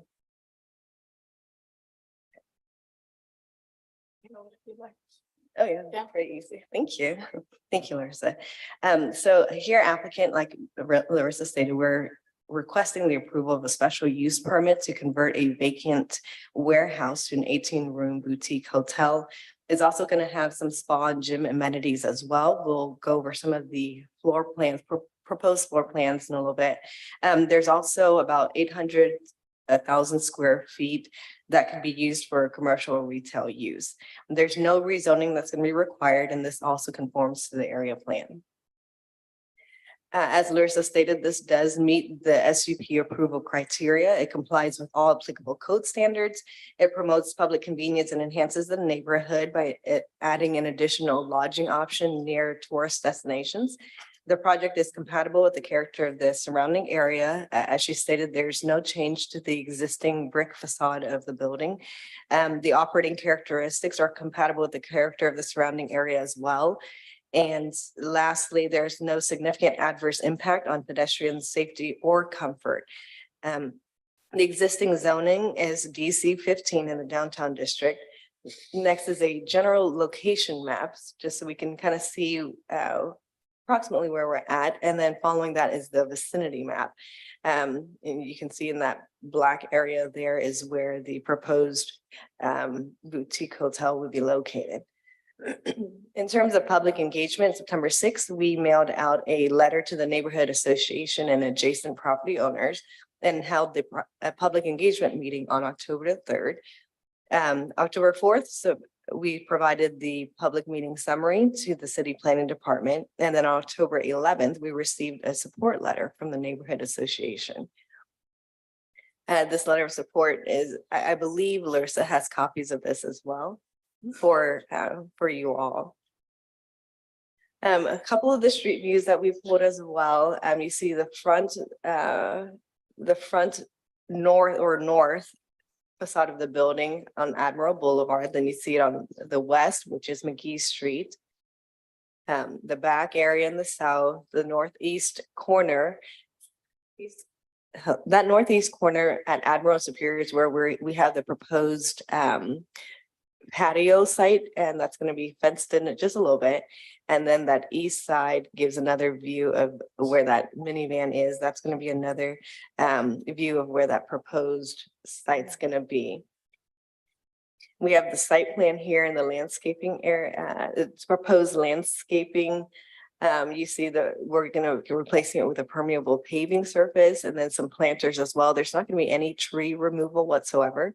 We're going to be using all the existing landscaping, just adding some elements just to beautify it.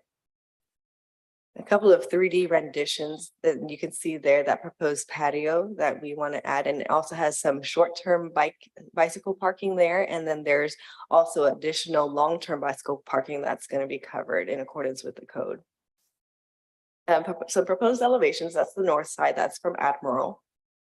The south side, and that backs up to the parking lot. And the east side, and that's going to be on Superior. And then on the west side. And then Larissa, if you don't mind going back one slide, on that east side there, you see that little entrance, that's going to be the proposed entrance for the spa use, which will make a little bit more sense when I go into the proposed site plan. All right, and so here we've got the first life safety plan on the north building. You see level 1 at the top of the screen, at the top of that layout is going to be Admiral Boulevard. The main entrance is going to be actually on the west side because we can't have an entrance that's off of the boulevard. So the main entrance is going to be moved to the left side, or the west side rather. And that's going to be off of McGee Street. And we've also got some additional rooms there as well. And this is going to be level 2 of the north building. And then on level 3 of the north building, we've got additional rooms there as well. And then you've got the fun building, which is the south building. And here on level 1, you've got the different amenities. You've got the spa, the gym, yoga studio, infinity pool. And then you also have a small shop on the far right or the far east side. You see it says shop. That's going to be proposed tenant space as well. And that entrance that you see on the far east side is going to be what we're calling the spa entrance off of McKee Boulevard. I'm sorry, off of Superior Boulevard. And here we've got some additional rooms on level 2 of the south building, as well as the rooftop deck. There are a couple conditions that we're requesting revisions to. The first is condition number 3, which limits the special use permit for a period not to exceed 5 years. We're requesting that the special use permit is issued for an indefinite period of time, simply because this project entails a lot of upfront development investment to convert the existing building to the hotel, spa, and retail use.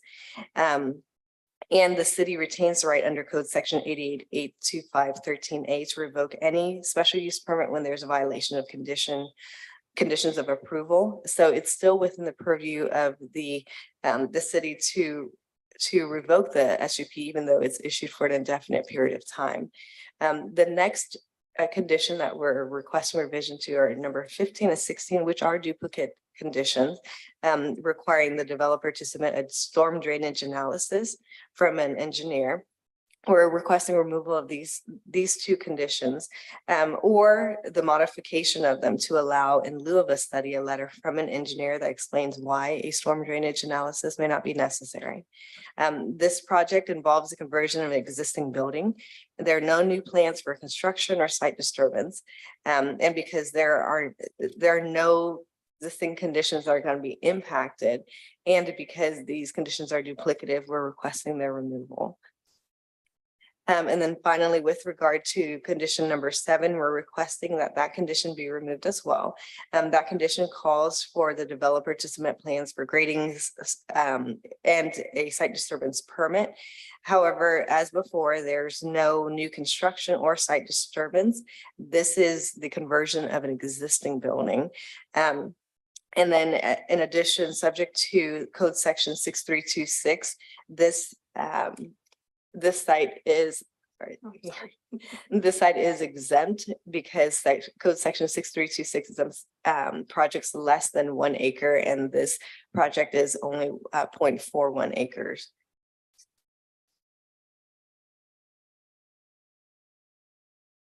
So applicant requests the approval of a special use permit for this project, subject to the revised conditions to convert a vacant warehouse to an 18-room boutique hotel with amenities and a small commercial retail use. I'm happy to answer any questions you may have, and I've also got a couple of representatives from the applicant here as well. Okay. All right, is there anything that you would like to add before we open it up? Okay. Thank you. Are there any questions to commissioners? Yeah, I'd like to hear a little bit about the business operations. Dan Scott here with business operations. We've been running Adventures at KC for 10 years now out in Bonner Springs. So it's the zipline park, haunted trail. We have 18 Airbnbs and Texas that we manage. And the concept here is an extension really of what we do, providing experiences to people that are unique. And this specific business model around the boutique hotel is intended to be themed around music, and the spa is intended to be themed around physical sensations. So the spa really is less so a traditional spa and more of a sensory experience where you're exploring different rooms that have, hot, cold, Himalayan sea salt, different viscosities, ice falls, things of that nature. And bringing those two things, in our opinion, develops like a cohesive, inherently marketable asset for the city. Thank you. Any other questions? My only question to staff are you okay? Are you in agreement with the revised conditions that the applicant listed? For conditions 5, 16, and 7, yeah, those are okay to be removed. As for the term limit, staff put that in to give the opportunity for the neighborhood, if it is not working out, to come back and review the special use permit at that time. And then at that point, we would determine if it would need the expiration date or just an indefinite period. So I think I understand that. Say it one more time. You're with the special use permit, you're asking that it remain so that in 5 years, if the special use permit or the use is not working out as well as the community would like, is just creating some nuisances, that they come back for the special use permit. And at that point, we can determine if it can be for an indefinite period of time, or if we can do another 5 years or 3 years. Okay, thank you. All right, are there any other questions for open public comment? All right, we will transition to opening up public comment. If there's anyone in the chambers that would like to give commentary on docket item number 6, please come to the podium. Seeing none, is there anyone on Zoom, Joe? No, no one on Zoom has raised their hand. All right, we'll close public comment. We turn back to commissioners. Any final questions? I'd be fine to extend it. I don't know if we need to go indefinite on the first one, but I don't see as many potential harms with a business of this scale having a longer term special use permit. Man, So if the applicant had any insight as to if we still wanted to put a date on it, I imagine 10 would be far preferable to 5. That's kind of where I would land on it. So that way it isn't indefinite, but hopefully it provides the runway they need for financing. any opposition to that? No? I'm cool with that. Okay. Chair Hill, I move to approve docket item number 6 with conditions, removing conditions number 5, 7, and 16, and amending condition number 3 from 5 years to 10 years. Second. Been moved in second. Jill, can you please call the roll? Baker. Aye. Aye. Rojas. Motion carries unanimously. Thank you so much. Good luck on your project.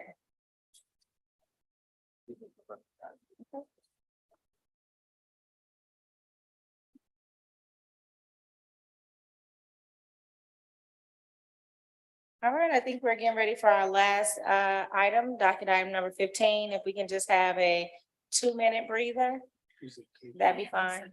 Okay. Yeah, 2-minute break. Yeah. I'm timing it.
I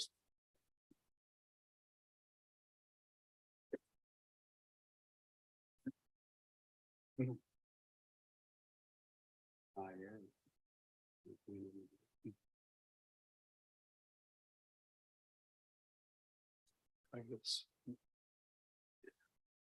And I'm still lingering.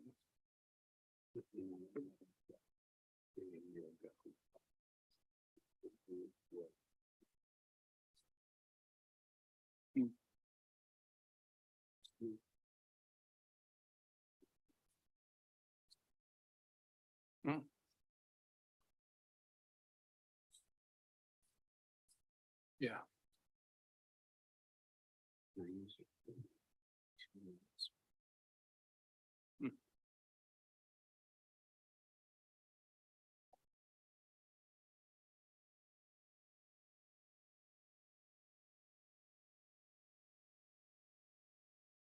All right, thank you so much for letting us have a little breather.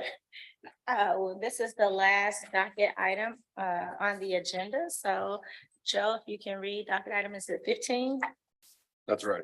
All right. Docket item 15 is case CPC 2023-00141. Request to approve the West Side Heritage Urban Renewal Plan and declare the area blighted and insanitary and in need of redevelopment and rehabilitation as required by the Land Clearance for Redevelopment Authority Law of Missouri on approximately 736 acres in an area generally bound by I-670 on the north, Broadway and Southwest Boulevard and Southwest Traffic Way on the east, West 31st Street on the south, and State Line 25th Street and the Kansas City Terminal Railway tracks on the west. Larissa is the staff planner, but she provided a brief introduction last time, and I think I'll just go ahead and turn it over to Bob. Madam Chairman, members of the commission. I'm Bob Long, Senior Development Services Specialist at the Economic Development Corporation, here today on behalf of the Land Clearance for Redevelopment Authority. And first of all, I do want to apologize for not being able to join the meeting when this was first considered. I was at a conference in Dallas and the Wi-Fi there and my computer were not working well together, so I was unable to join the meeting.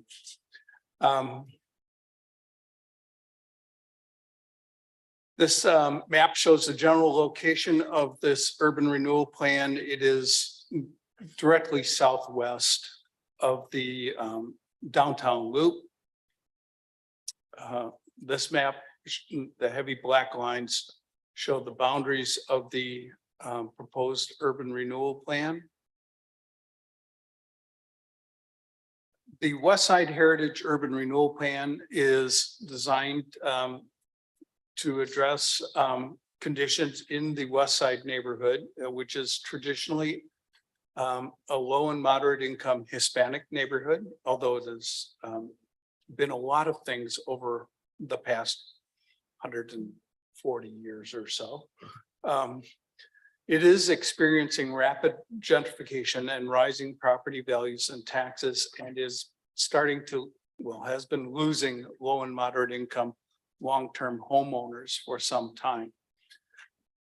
Proponent is the Hispanic Economic Development Corporation, and this urban renewal plan is designed to retain long-term low and moderate income homeowners and low and moderate income residents. Urban renewal plans, of course, require a blight study. This blight study was done by UMKC. This is the same document that was part of the recently approved West Side Chapter 353 plan. And that's because the blight study was actually prepared for this urban renewal plan. So the main things in this blight study is significant deterioration of site improvements in sanitary and unsafe conditions. There's numerous code violations and 311 cases. This photograph shows a homeless encampment on the I-35 right of way, which was a pretty frequent occurrence. Recent state law change now makes it, well, it's always been illegal for encampments on right of ways, but now it's even more illegal.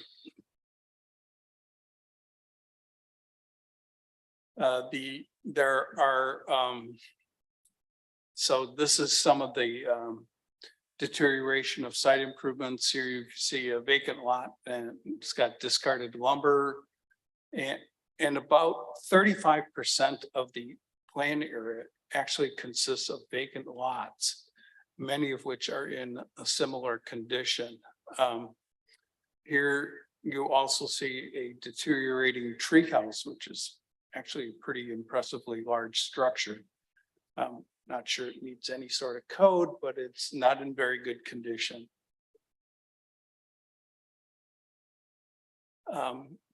Here you'll, on the left, you'll see deteriorated eaves, masonry that's in disrepair and deteriorating windows. On the right, you see more deteriorating masonry at the cornice, above the windows and on the porch.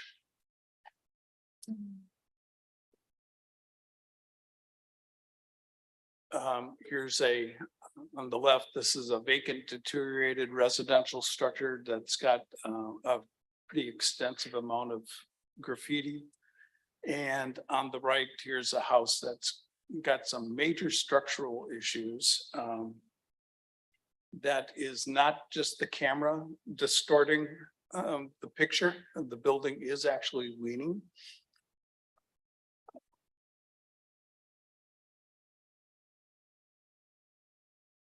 Here on the left, you'll see another homeless encampment with garbage and debris adjacent to this I-35 right away again. And here on the right, you'll see graffiti and brush on the I-35 retaining wall.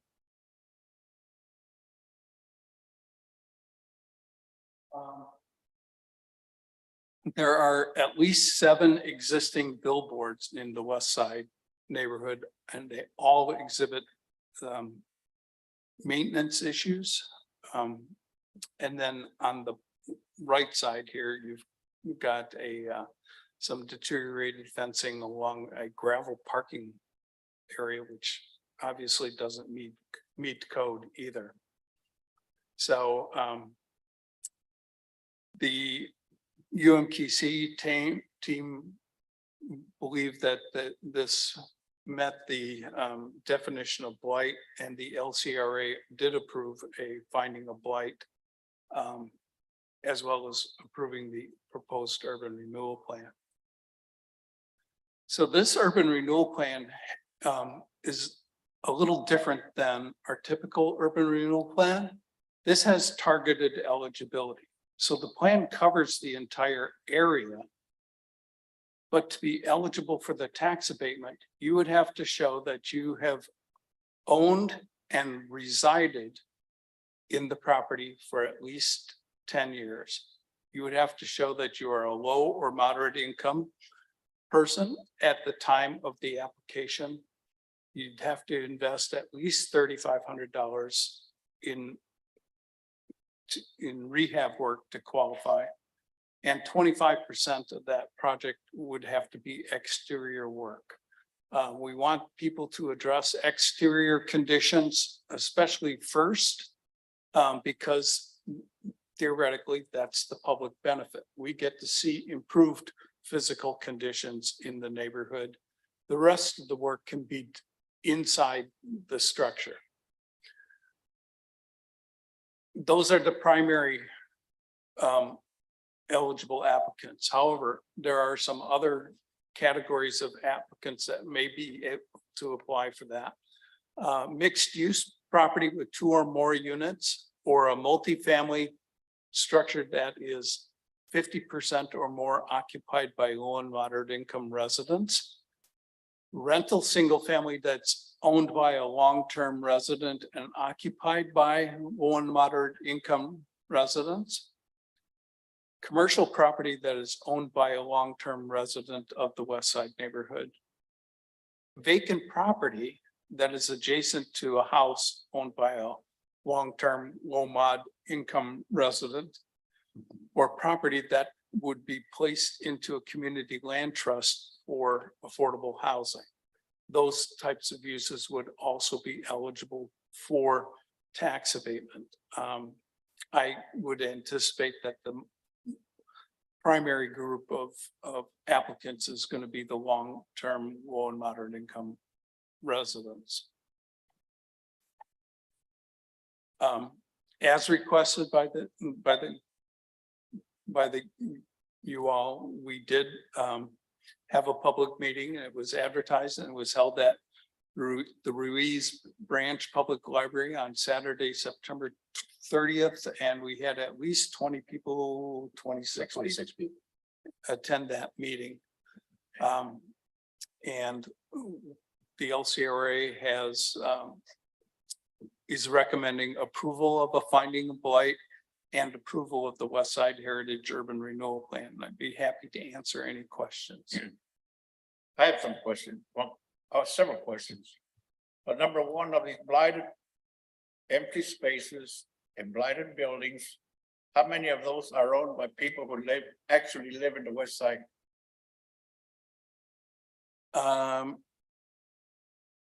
Don't know. That may be buried, that detail may be in the actual blight study itself, but I don't know that information right offhand. Well, there's been many studies, one after another, in the West Side, and nothing happened. Studies about a statue, studies about a fountain, studies about numerous things, of which many city fathers have attended those public meetings, and still nothing happened. I've attended several myself. Recently, last Saturday, I think a walkthrough through the boulevard took place,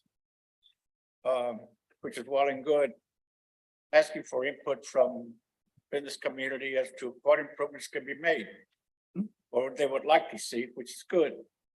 The result of that, I don't know, but there's still another walk, which there have been several studies on the boulevard. Nothing has happened in the boulevard. Said Michael Hernandez was a city councilman some 25, 30 years ago, that he brought some improvements to the boulevard. Nothing has happened ever since. It's not as if the community has not addressed this issue to city people. We've seen a little change here recently politically in the city council, which I think will shed some light as to some of that neglect. And if this were to be adopted by the city, who would administer it? The tax abatement applications would be received by the Land Claims for Redevelopment Authority staff, which is actually, I'm part of that staff as staff for the economic development. This is a city operation, you're saying? No, it's run, but it'll be administered by the LCRA. And HDDC would be what component of this proposal? They sponsored preparation of the blight study and the urban renewal plan. They do not participate in the implementation of the program at all. At our last meeting, a circular was passed through here as to the physical condition of HCDC. How much of that is true? Is that a question to me? I didn't hear it. Is that a question to me? I'll introduce myself if I may. At our last meeting, about the physical condition of HCDC, how much of that is true? Introduce myself as Madam Chair allows me to. Yeah. Executive Director of the Hispanic Economic Development Corporation.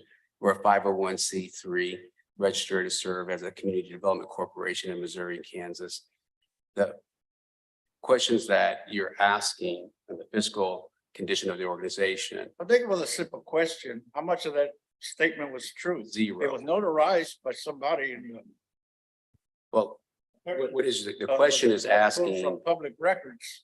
Question is asking, is the organization funded to conduct programs and services throughout the city of Kansas City, Missouri? I don't know. That doesn't answer my question.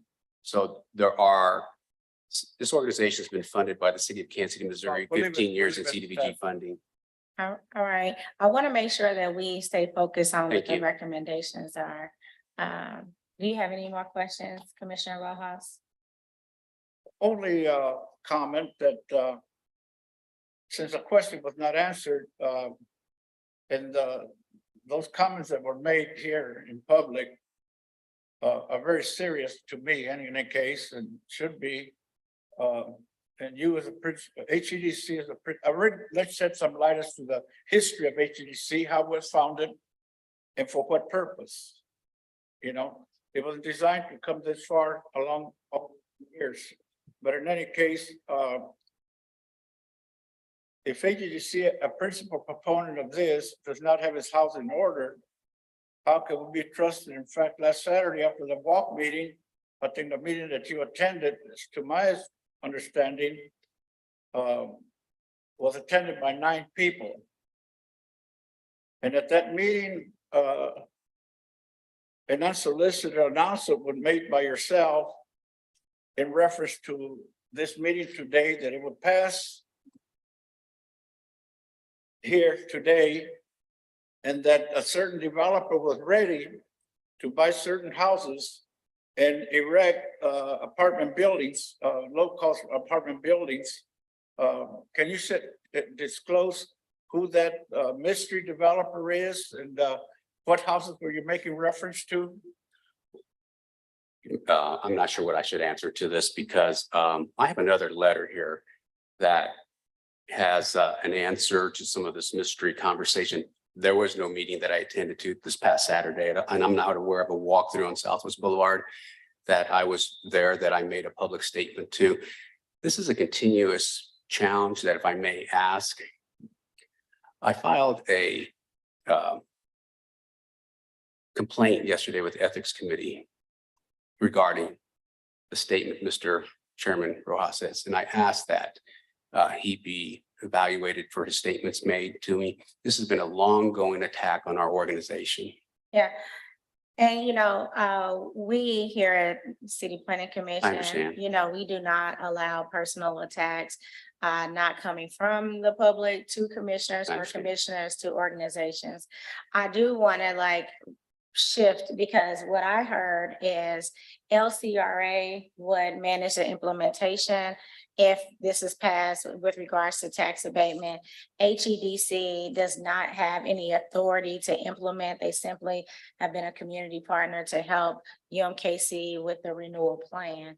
So it seems to me that, for this particular case, it's just asking the commission to decide, do we think that there's blight here? And I do have some questions about that. Okay. But I just want to make sure we're all on the consensus here. This is not, I think he's here, Mr. Zamora is here in support, but Mr. Zamora's organization is not implementing or facilitating the approval of tax. Well, that answered the question or part of it. Yeah, I mean, that's what's stated in the docket. So I'm just clarifying that so that we're all level setting. And so I want to return back to you, Mr. Long, because Yes. the questions, just to understand, we see a lot of applications to determine blight.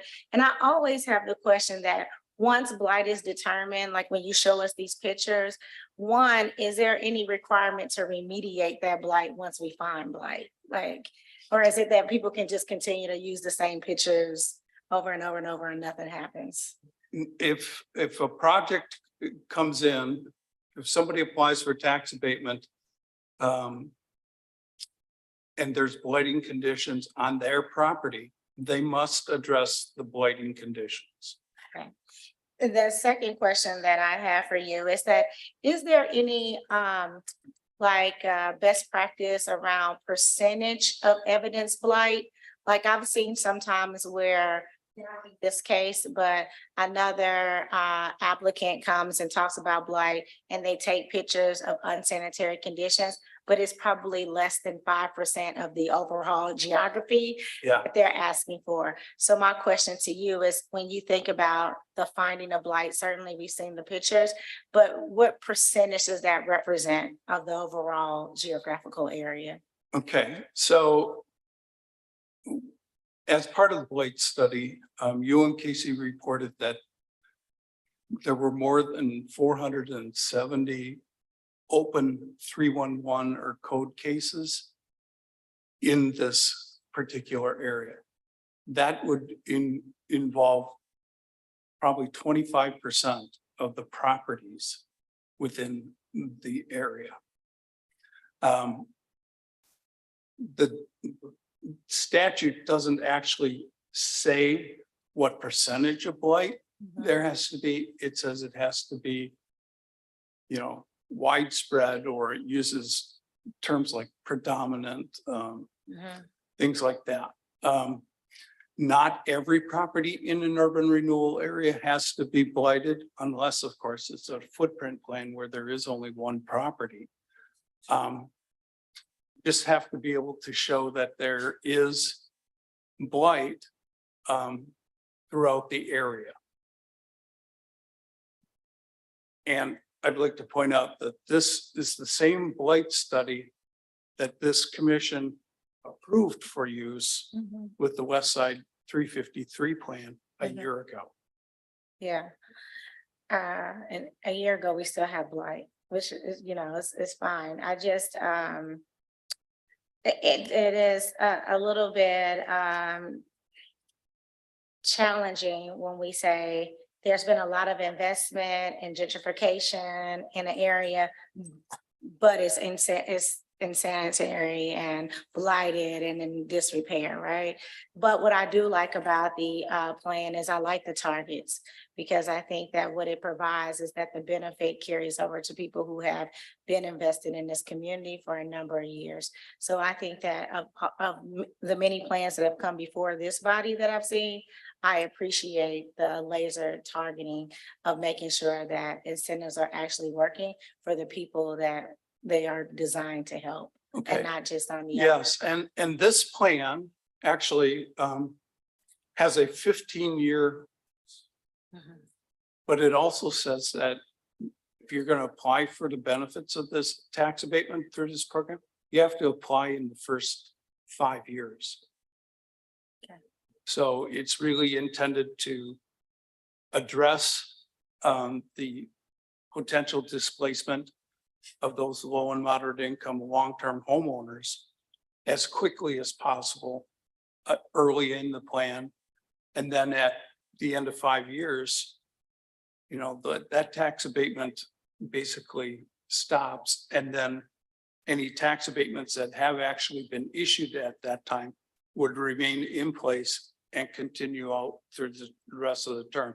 We just wouldn't accept any new applications after the 5 years. Yeah, I think my only comment that I would add is this: I just hope with HEDC or any other community organizations that there is robust community engagement, so that the people who could benefit from this understand the process and have support, and that 5 years doesn't, you know, eclipse them for just not being aware.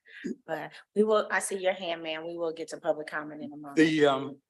I will say that the 353 plan that was approved last year has had a large number of applicants and appears to be working pretty well. However, there was a significant number of people who were uncomfortable with the process involved with getting the 353 tax abatement, because it involves with transferring your title to your property to the redevelopment corporation and them transferring it back. A lot of people were not comfortable with that process. That doesn't happen with an LCRA tax abatement. The homeowner submits their application, we review it, we do a quick inspection, we issue the tax abatement, and it goes straight to the county. There's no title transfer or anything. It just gets awarded to the property. Fantastic. Are there any other questions? I'm sorry, from commissioners? You go back one slide just so we have the eligibility. Yes. Again, great, thanks. And so to be clear, the 10+ years of ownership and residency, or can you provide an example for one of the potential benefits of this on the right side and discuss what the lowest amount of ownership and residency duration would have been? Okay, so on the right-hand side here, so for an example, there are a number of Hispanic businesses, of course, along Southwest Boulevard. Many of them are owned by Hispanic property or business owners, property owners. To qualify for a tax abatement under this under this plan, they would have to still be residents of the west side. So somebody who had a business on Southwest Boulevard, but had moved from the neighborhood would not be eligible for this program. With the first bullet point of multi-unit properties, can you just clarify one more time? Okay, so if you had a mixed use building, like the proverbial corner store, and yet there was a business on the first floor and there were 2 apartments upstairs. If one of those 2 apartments was occupied by a low and moderate income resident, they would be eligible to apply for the tax abatement under this program. And could that happen if I don't own any property on the west side? If I were to buy property next year and there was a low to moderate income renter, would I be eligible for this? Yes. Okay, so that would be the one example in which someone could benefit who hasn't currently been a resident or owner for a substantial period of time.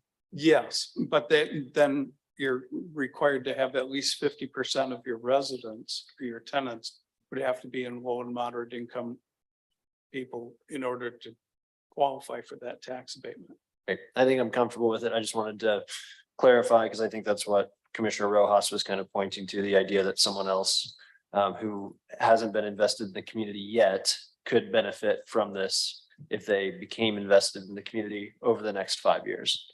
They could qualify, but it would also benefit the Sure. community by having that affordable rental units available to at least 50% of the tenants. Yeah, I think that's reasonable and just wanted to be certain about it. Thank you. To piggyback on that, the tax abatement stays with the property. So if grandma applied for it and then she deeded her house to her great grandson.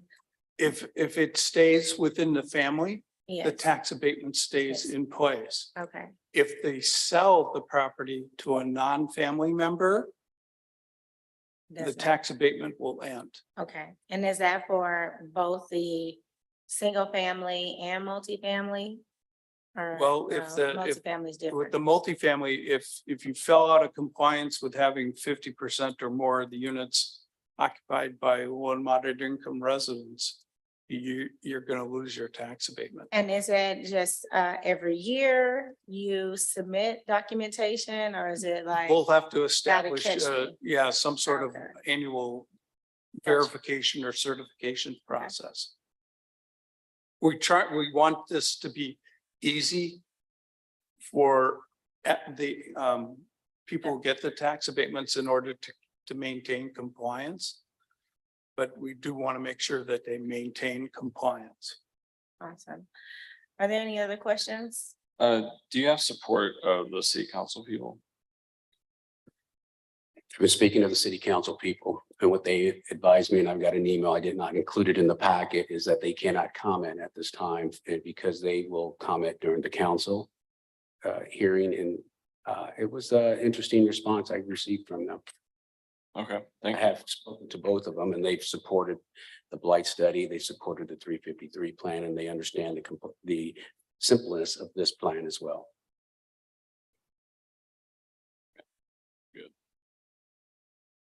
All right, at this moment, we will open it up for public testimony. If you would like to speak, please come to the podium. We'll start in the chamber. Please state your name and address for the record. Individuals will have 2 minutes if you are speaking on behalf of a organization, neighborhood association, will allow it to 5 minutes. Yes, sir. Richard Hernandez, president of the West Side Neighborhood Association. I'd like to bring your attention to the last meeting we had. Mike Duffy, longtime LCRA member, advised against this plan. Just wanted to remind you. And then I want to bring up attention to the supposedly meeting. But before that, I'd like to ask committee member Paul, did you get any kind of notice about this meeting they had at the library? Might want to wait before you answer that. I just want to make sure we're clear with Sarah that if you engage or answer, does that mean you have to recuse? I think he's a member of the community. I totally understand. This is just as a commissioner, we are supposed to be non-biased, unbiased. So I just want to clarify while I'm chair, somebody else is chair, they can get in trouble. Sarah, does Paul have the right to respond and that not jeopardize his ability to vote? I've had no. Do you want to take a quick break? Maybe I can speak. It's hard for me because I have adhered to all the rules that were put before me. Not just, it's an understanding rule that we as commissioners cannot discuss or participate on any issue that may come before this commission. If we do in any way, shape or form do that, we have to recuse ourselves from being part of the procedure. So it's been difficult, but I have adhered to that in no way, shape or form have I participated in anything that may come before this commission. Okay, okay. That answers, thank you. That means you still retain your right to vote. So you're saying what? I can't ask the question. What your question is? I wanted to know if he got a notice about the meeting. Because the whole neighborhood did not get a notice that he lived up the street. I was just curious if he got one. No. I mean, he's free, anybody is free to answer a question like that. That wouldn't have anything to do with whether or not you had to recuse. Simply receiving something in the mail, that's not an indication that you necessarily engaged in any ex parte communication. Okay. It's really up to you, though. You can answer. I'd rather he make this presentation. I do not really understand the question. Did you get a notice, any kind of notice in the mail, flyer or anything about the meeting that was held? It's supposed to be a public meeting about this plan. What? Is at the library. Did you September. get any kind of notice? No. I'm saying the whole neighborhood did not get, there was no notices sent out to the neighborhood. Okay, I just gotta be a point. No notice. So the neighborhood still doesn't know anything about this plan. This was the excerpt, said at the meeting he had, there's only 13 people. And there's mostly my people. He had a few people, but I don't think any of these people here are going to testify. They were not there. Anyway, he only gave a little excerpt, didn't show the whole plan. They couldn't answer questions. Bob Long couldn't answer questions. They even said they'd have to go back to the table. Like, who are you going to go talk to? I mean, you already presented a plan. And they just couldn't answer a question. And then there was no staff to take like notes or anything, so we could go over that. And as a West Side president and longtime member and resident, we ask you to not vote for this, vote no against this plan. It doesn't make any sense. There's no room. We have over 300 participants already and a third plan coming out, or third phase. There's no room. Thank you. Thank you for your comments. Anyone else that would like to speak on docket item number 15? Yes, ma'am. Please come state your name. Hi, thank you for letting me speak. I'm Anna Roseborough with Sacred Heart Neighborhood Association, president there. And I was born in the West Side, still in the West Side. And my thing is, we could have choices of the senior citizens. I like to hear both parts before I'm on a fixed income. If this plan works for me, I would like to go with it. If the other plan works for me, I'll go with it, but I need to find out how I'm going to manage my money. I'm only on Social Security. And I have health issues, whatever works for me. I like for you guys to let this pass through because this is an opportunity so we could manage our money. And if it helped me, I would go with this plan, but I like to hopefully this pass because it's a good opportunity for a lot of senior citizens and even for other people. And I don't like stepping on toes or anything like Richard did. I never got invited to different things like that. If we have to go down to the nitty gritty. And anyway, I just, I'm just a person like wants to do their homework and make sure what plans fits for us. Thank you. Thank you. Is there anyone else in the chamber?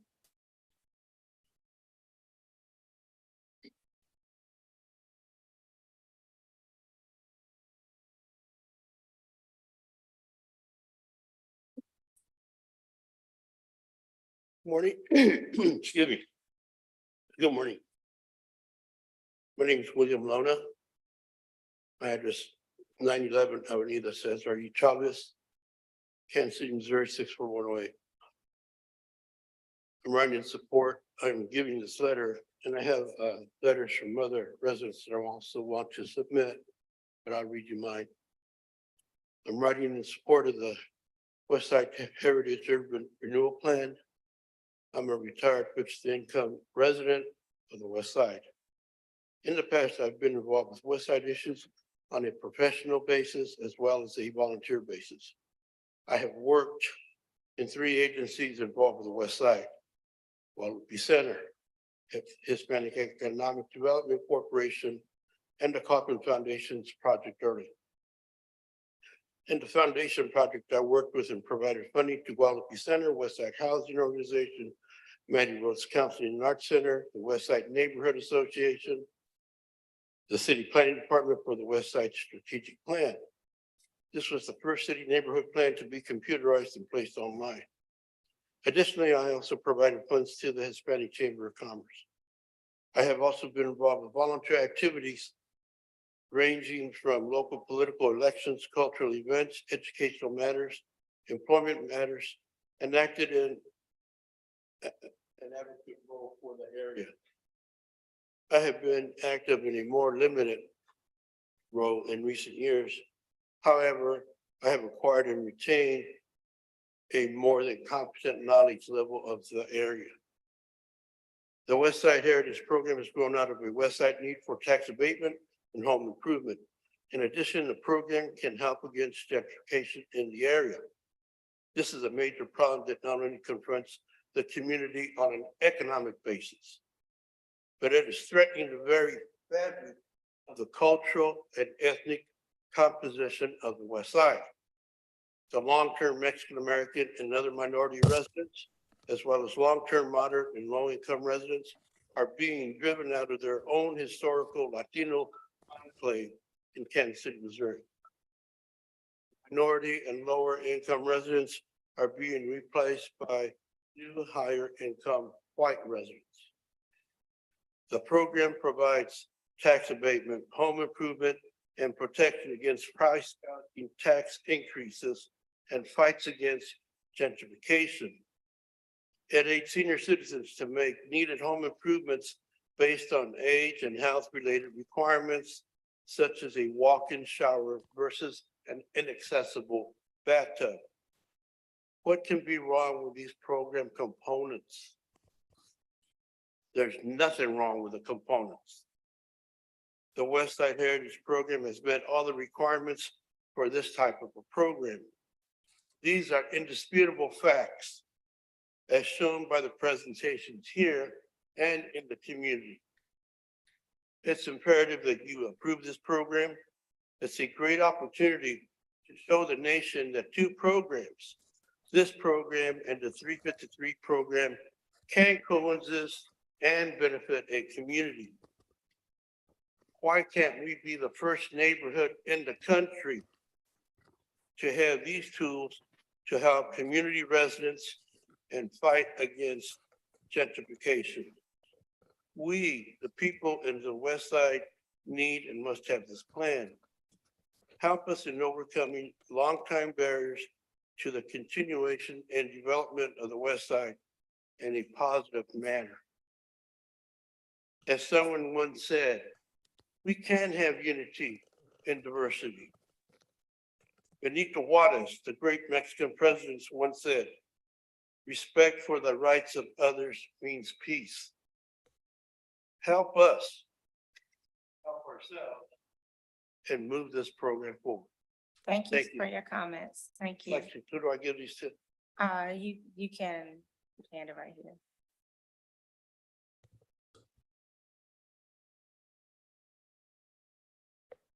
Welcome. Please state your name and address for the record. Timothy Lona, 2818 Summit, Kansas City, Missouri, 64108. I am writing in support of this West Side Heritage Union Plan. I am both a resident and business owner in the West Side community. I have been a lifelong resident and have seen both good and bad changes come to this neighborhood.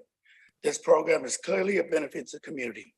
I happen to be enrolled in the other program, the 3531.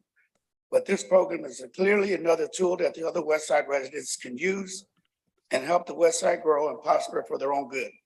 The program can be another effective tool to fight against gentrification that has come to the area and is detrimental to the area residents.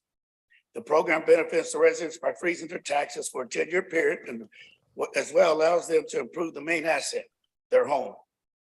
This provision is valuable to those residents who have to improve their home, not just increase value, but to meet the growing health needs as they age in the golden years of their life. In conclusion, I urge you to pass this program. There's room on the West Side for 2 programs. Fight against gentrification. Thank you. Thank you. Is there anyone else in the chamber that wish to provide public comment on docket item 15? Seeing none, Joe, is there anyone on Zoom? Yeah, there was a person named Lisa Guerra that I promoted. Okay. I'm not sure I see her on it. Yeah, she's still Yeah. on. Lisa, you should be able to speak.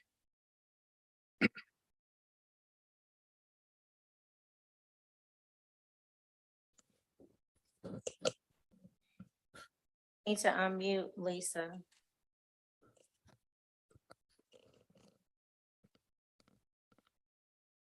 Can you hear me now? Can you hear me? Yes, we can hear you. Okay. Please state your name My and name's, address for the record. yes, my name is Lisa Guerra. I reside at 2929 Jarbo Street. I'm a lifetime resident, or my family's been here for 5 generations. This plan would benefit my family as well as many residents and my neighbors were waiting for this, hoping that it would pass. We need more tools to help our families maintain their homes and not be pushed out. We received numerous calls. I'm like 5 a day almost, where someone is asking you to sell your home. And then when you don't respond, many times people find themselves with code violations reported on their homes. And so I'm also a member of Sacred Heart Neighborhood Association and a member of Neighbors Helping Neighbors, which the neighbors just made this group ourselves because we're trying to help the elderly and neighbors just fix their fences and avoid code violations because many are being reported over and over. And so we've been working with code violation or Officer Flowers even to address the code violations. Many times we have to put the money out of our own pockets. We take up a pot and we pay for a new door. One woman had her front door was held closed every night by a cooler. That was her security for her phone, her home. So we've been working on both sides of the neighborhood and we just do it out of just because we see a need. And this program would help those elderly people and neighbors that need to improve not only the outside, but the inside. I'm responsible for my 90-year-old mother. The homes that we have or were built back in the 1900s, her home was from the 1900s. Of course, there's not a stand-in shower. The shower and the other parts of the home were added after the fact, as indoor plumbing became a thing, then they added that pieced and parceled different pieces of the home. So as you can imagine, these homes are in dire need of many repairs, not just new plumbing, electricity, things that are inside in order for them to age in place. We as a people don't normally send our loved ones unless we absolutely have to a nursing home. We try to allow them to live with multi-generation or on their own, and someone moves in and cares for them in their home, we try to maintain our family homestead basically. And in order to do that and not get pushed out by code violations and to stop gentrification and Airbnbs taking over the neighborhood, we really need this tool that allows us to repair inside and outside. And it also allows volunteers such as Christmas in October and other programs to be able to make those improvements. And those would be qualifiers for that family. Say an elderly lady had Christmas in October, fix her bathroom so she can stay home. This would qualify her as an improvement. She doesn't have to do it herself, and she doesn't have to pay for it herself. So this is the unique thing about this. And I really hope we can have this passed. We really need it in order to stop pushing all the neighbors out of this community in order to save our neighborhood and maintain it as a neighborhood. Thank you. And I have one more thing. I did attend the meeting, and there were several meetings. And just as this meeting that I'm on today was, it was forwarded electronically. That's how I received my notice. And I did receive a paper notice as well, but I did get it electronically. And I was at the meeting, and there was over 20 people. And we did talk with Michael Duffy, who I know personally, and we addressed all the questions that he had that day. And he was going to go back and speak with Mr. Richard to kind of confirm, or some of the information they had was bad information. And so he was going to address that with him, even though he's not here today to testify about that. I was at the meeting, and we did, and there are a lot of neighbors that are waiting for this and desperately need this. Thank you for your time. Thank you. Is there anyone else whose hands raised? Okay, we will close public testimony and return back to the commissioners. I don't know if you all want to have some discussion, or we just want to have a motion. Any comments you want to add to us? Paul? Yes, to the other commissioners, I think we are all well aware of the behavior of absentee landowners. This may very well be a good opportunity for us as a commission to address the code violations that we're speaking of. And yes, it may be true that some of those conditions of those dilapidated buildings are in ownership of some people who do live in the neighborhood or who have lived in the neighborhood at one time. We know how speculators operate, and no secret. And I venture into saying that some of these code violations are the subject of absentee landowners. That's why I asked the question, how many of those dilapidated buildings and empty lots are owned by people who actually live in the area? I don't have an answer to that, but as a commission, I think that we have an opportunity to bring this to the attention of the city council and enhance the attention that those violations deserve. And I'm glad that the 353 program was mentioned. I did participate in help bring that about. I was just a little component, not a big one. Many meetings were held, and yes, some were heated. Every question they could possibly ask as to the subject of 353 was answered, just as they were answered here before this council, before the city council. And so that's why we can say that the 353 program is alive and well. Over 200 applications have taken, in the little area to participants in the 353 program. We ought to let that move along and watch it produce. And yes, even this plan may have some good merits in it. It's not a new concept, but the word that is used for demolishing a piece of property, it's a very scary word to many people, especially those who may be on very limited fixed income. So I think we better be careful how we handle this.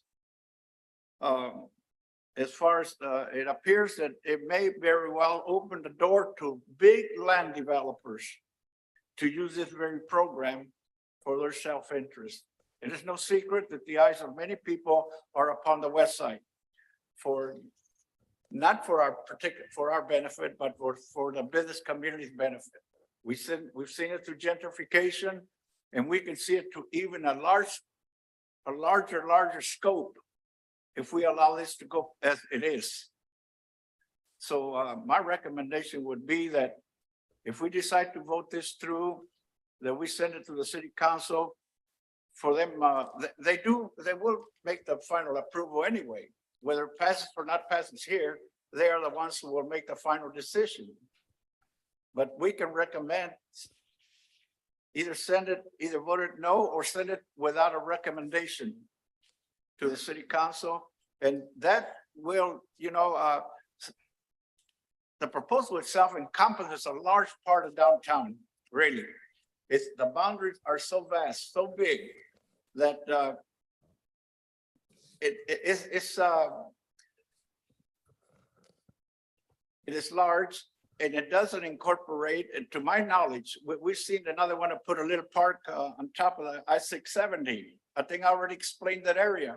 And sometimes city fathers do not listen to the voice of common folk like ourselves. The I-670 committee was put together for the purpose of injecting ideas as to the construction of I-670 through that big hole they made down there. Now they want to cover it up. The I-670 committee recommended a tunnel. A tunnel is not a new concept. People have been building tunnels for thousands of years. Tunnels under the English Channel. And we cannot tunnel several blocks. It would have saved all this space on top that had houses and small apartments. And well, there's where it's at now. Now they want to cover it up. But that's well and good. Go ahead and cover it up and do what the people suggested many years ago. And we can go on and on and on and on, but I do suggest that I haven't made many motions in here, but supported good many. I would prefer that we send this to the council and let them make the decision. Send it without recommendation. Only because of the word blight. The word blight can be applied to anything. And the scary part of that word is that it may well could be abused. And so if a motion is made that that motion that be send it without recommendation. Commissioner. It would give not only that, it would be more public, and it probably would give the opportunity. We have a news media. Most people have not been contacted as to this proposal. And it would give us an opportunity, or at least the city fathers an opportunity to make it just as public through the news media out there, television and everything else as to the scope of this proposal. Okay.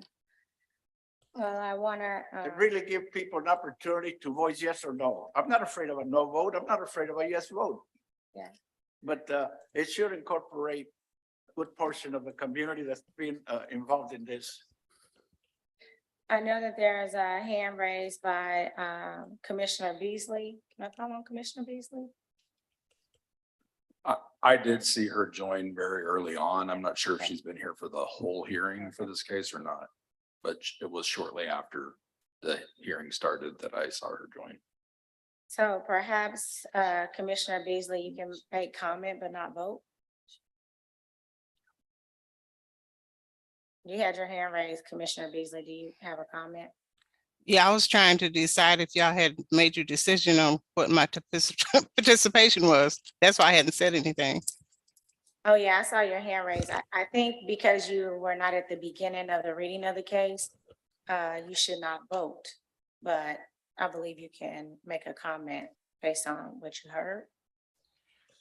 Well, I was going to go back to the last hearing, and I believe one of the requests and statements I made when we continued it was to ensure that the community fully understood that these were not combinable types of tools that they're talking about that are on the west side. My other comment is it's been in the news just the past couple of days with an example of a West Side resident that was able to get an exemption for 25 years. So is that something entirely separate? And again, that to me is adding confusion to what the tools are out there.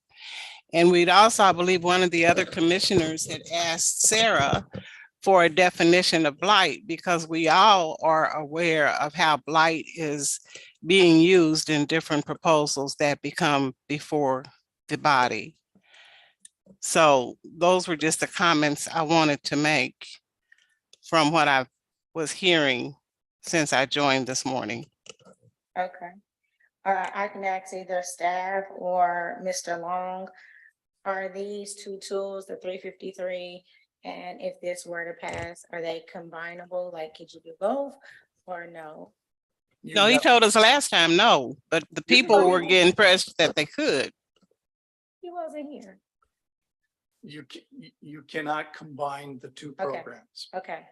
You cannot. choose Thank one you. or the other. Thank you. And then are you aware of this additional tool? Commissioner Beasley is saying it was on the news where somebody had 25 years. That's the 353 program. That's the. Okay. That's 25. So they need to talk to the news and how they promote that, so people will understand which tool or which program they need to apply for. Okay. Thank you. Uh-huh. I do want to just talk amongst the commission. I think Commissioner Rojas has asked us about, moving this along with no recommendation. It's only been a few times I think something moved along with no recommendation. I think that's because we were split. And I'm happy to stand with you, Paul, to move it along One with no thing is that the recommendation. 353 program has a whole component. As was mentioned, this one does, but 353 also has a. I will say that I do, one of the, yes, I want to be careful about, however the motion is and how we vote. But I hope that you have heard from people to say, I think I would feel nervous about somebody asking me to transfer my title to anyone else to receive a benefit, which I'm hearing is part of the 353. And certainly people have their prerogatives to choose, but it sounds like that this is just an ancillary tool that comes and that will allow a resident to have more than one option. So you are not in this, either I, transfer my deed to this entity for 10 years or how many ever years, you have something else. And I think there are some safeguards in place. Certainly Commissioner Enders made some great points about how someone could come into the neighborhood, purchase a multifamily unit, but the benefit of them receiving that still requires that at least 50% of their units is for low to moderate. Like it's not like you can build condos that are $400,000 or $500,000 and take advantage of this tax benefit. So I just want to elevate that. I don't have any personal or professional judgments against this being harmful, but I live by the principle that people who are most proximate are often in the best position to offer solutions. So as a commissioner who has that principle, if it is not harmful to this motion or this definition of blight and approval blight, if it's not harmful to that process still moving on to council, I don't want to hold it up or stopgate it, but I can't stand with you and agreeing to a no judgment, no recommendation. If I'm hearing from you all that it will still pass through council, still the recommending body, so we would be split. Yeah, personally, I'm supportive. I believe that the 353 program has so far had a lot of success. And I think it's very natural that when we're trying to solve big problem, or not solve, but work on big problems, the first effort might not be sufficient. And so it seems as though the intent of this was to find a few areas where people who are not served by the 353 program have another solution. I do believe that there will be some confusion with both, but I don't think that that confusion outweighs the benefit to those people that will benefit from this program, such as the people that we heard from today who gave specific examples of why this program would be a good fit for them. So with that, I will be supportive of this. And if that motion doesn't pass, then I'll certainly, be supportive of moving it along without a recommendation. I think when the question before us is blight, and I think that there's a misalignment between kind of what we were presented and the purpose of the plan. So I understand that there's blight in the area, but I think having a hard time thinking about the entire area in that sense. In that kind of context, I'm kind of awash in making a decision. And I think we make tough decisions a lot, but and I hate to kind of punt, but I feel like there are other things, whether it's application of the program and things like that, that are not really within our purview, and frankly, higher pay grade than me currently on this council committee. And so I would be supportive of Commissioner Rojas's no recommendation, because I believe that there are extenuating circumstances beyond just the blight question that would be better served with essentially a blank slate for the council to decide.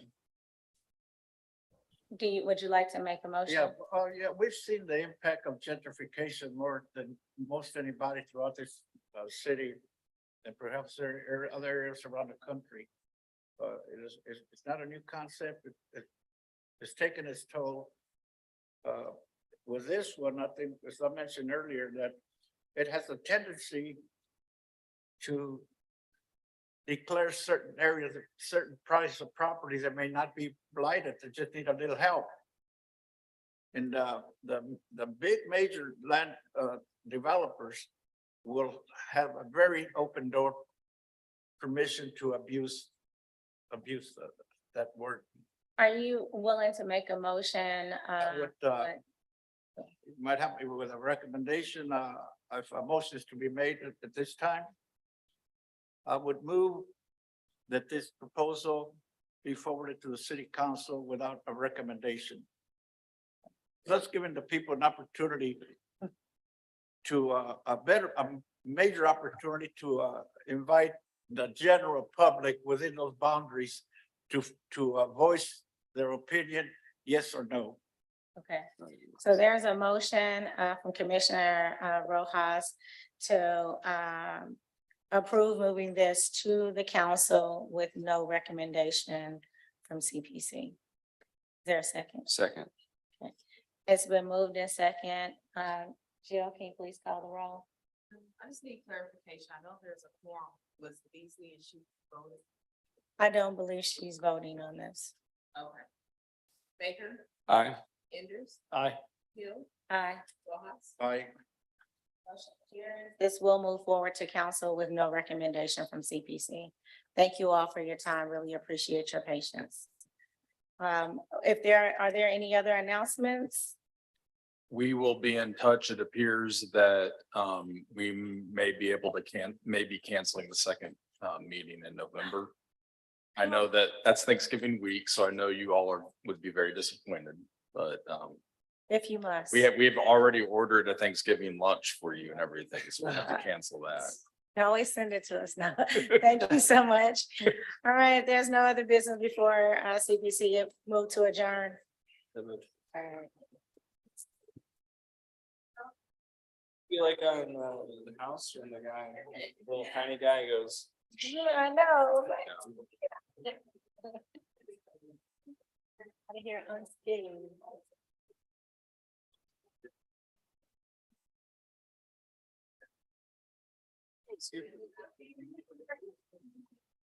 Yeah.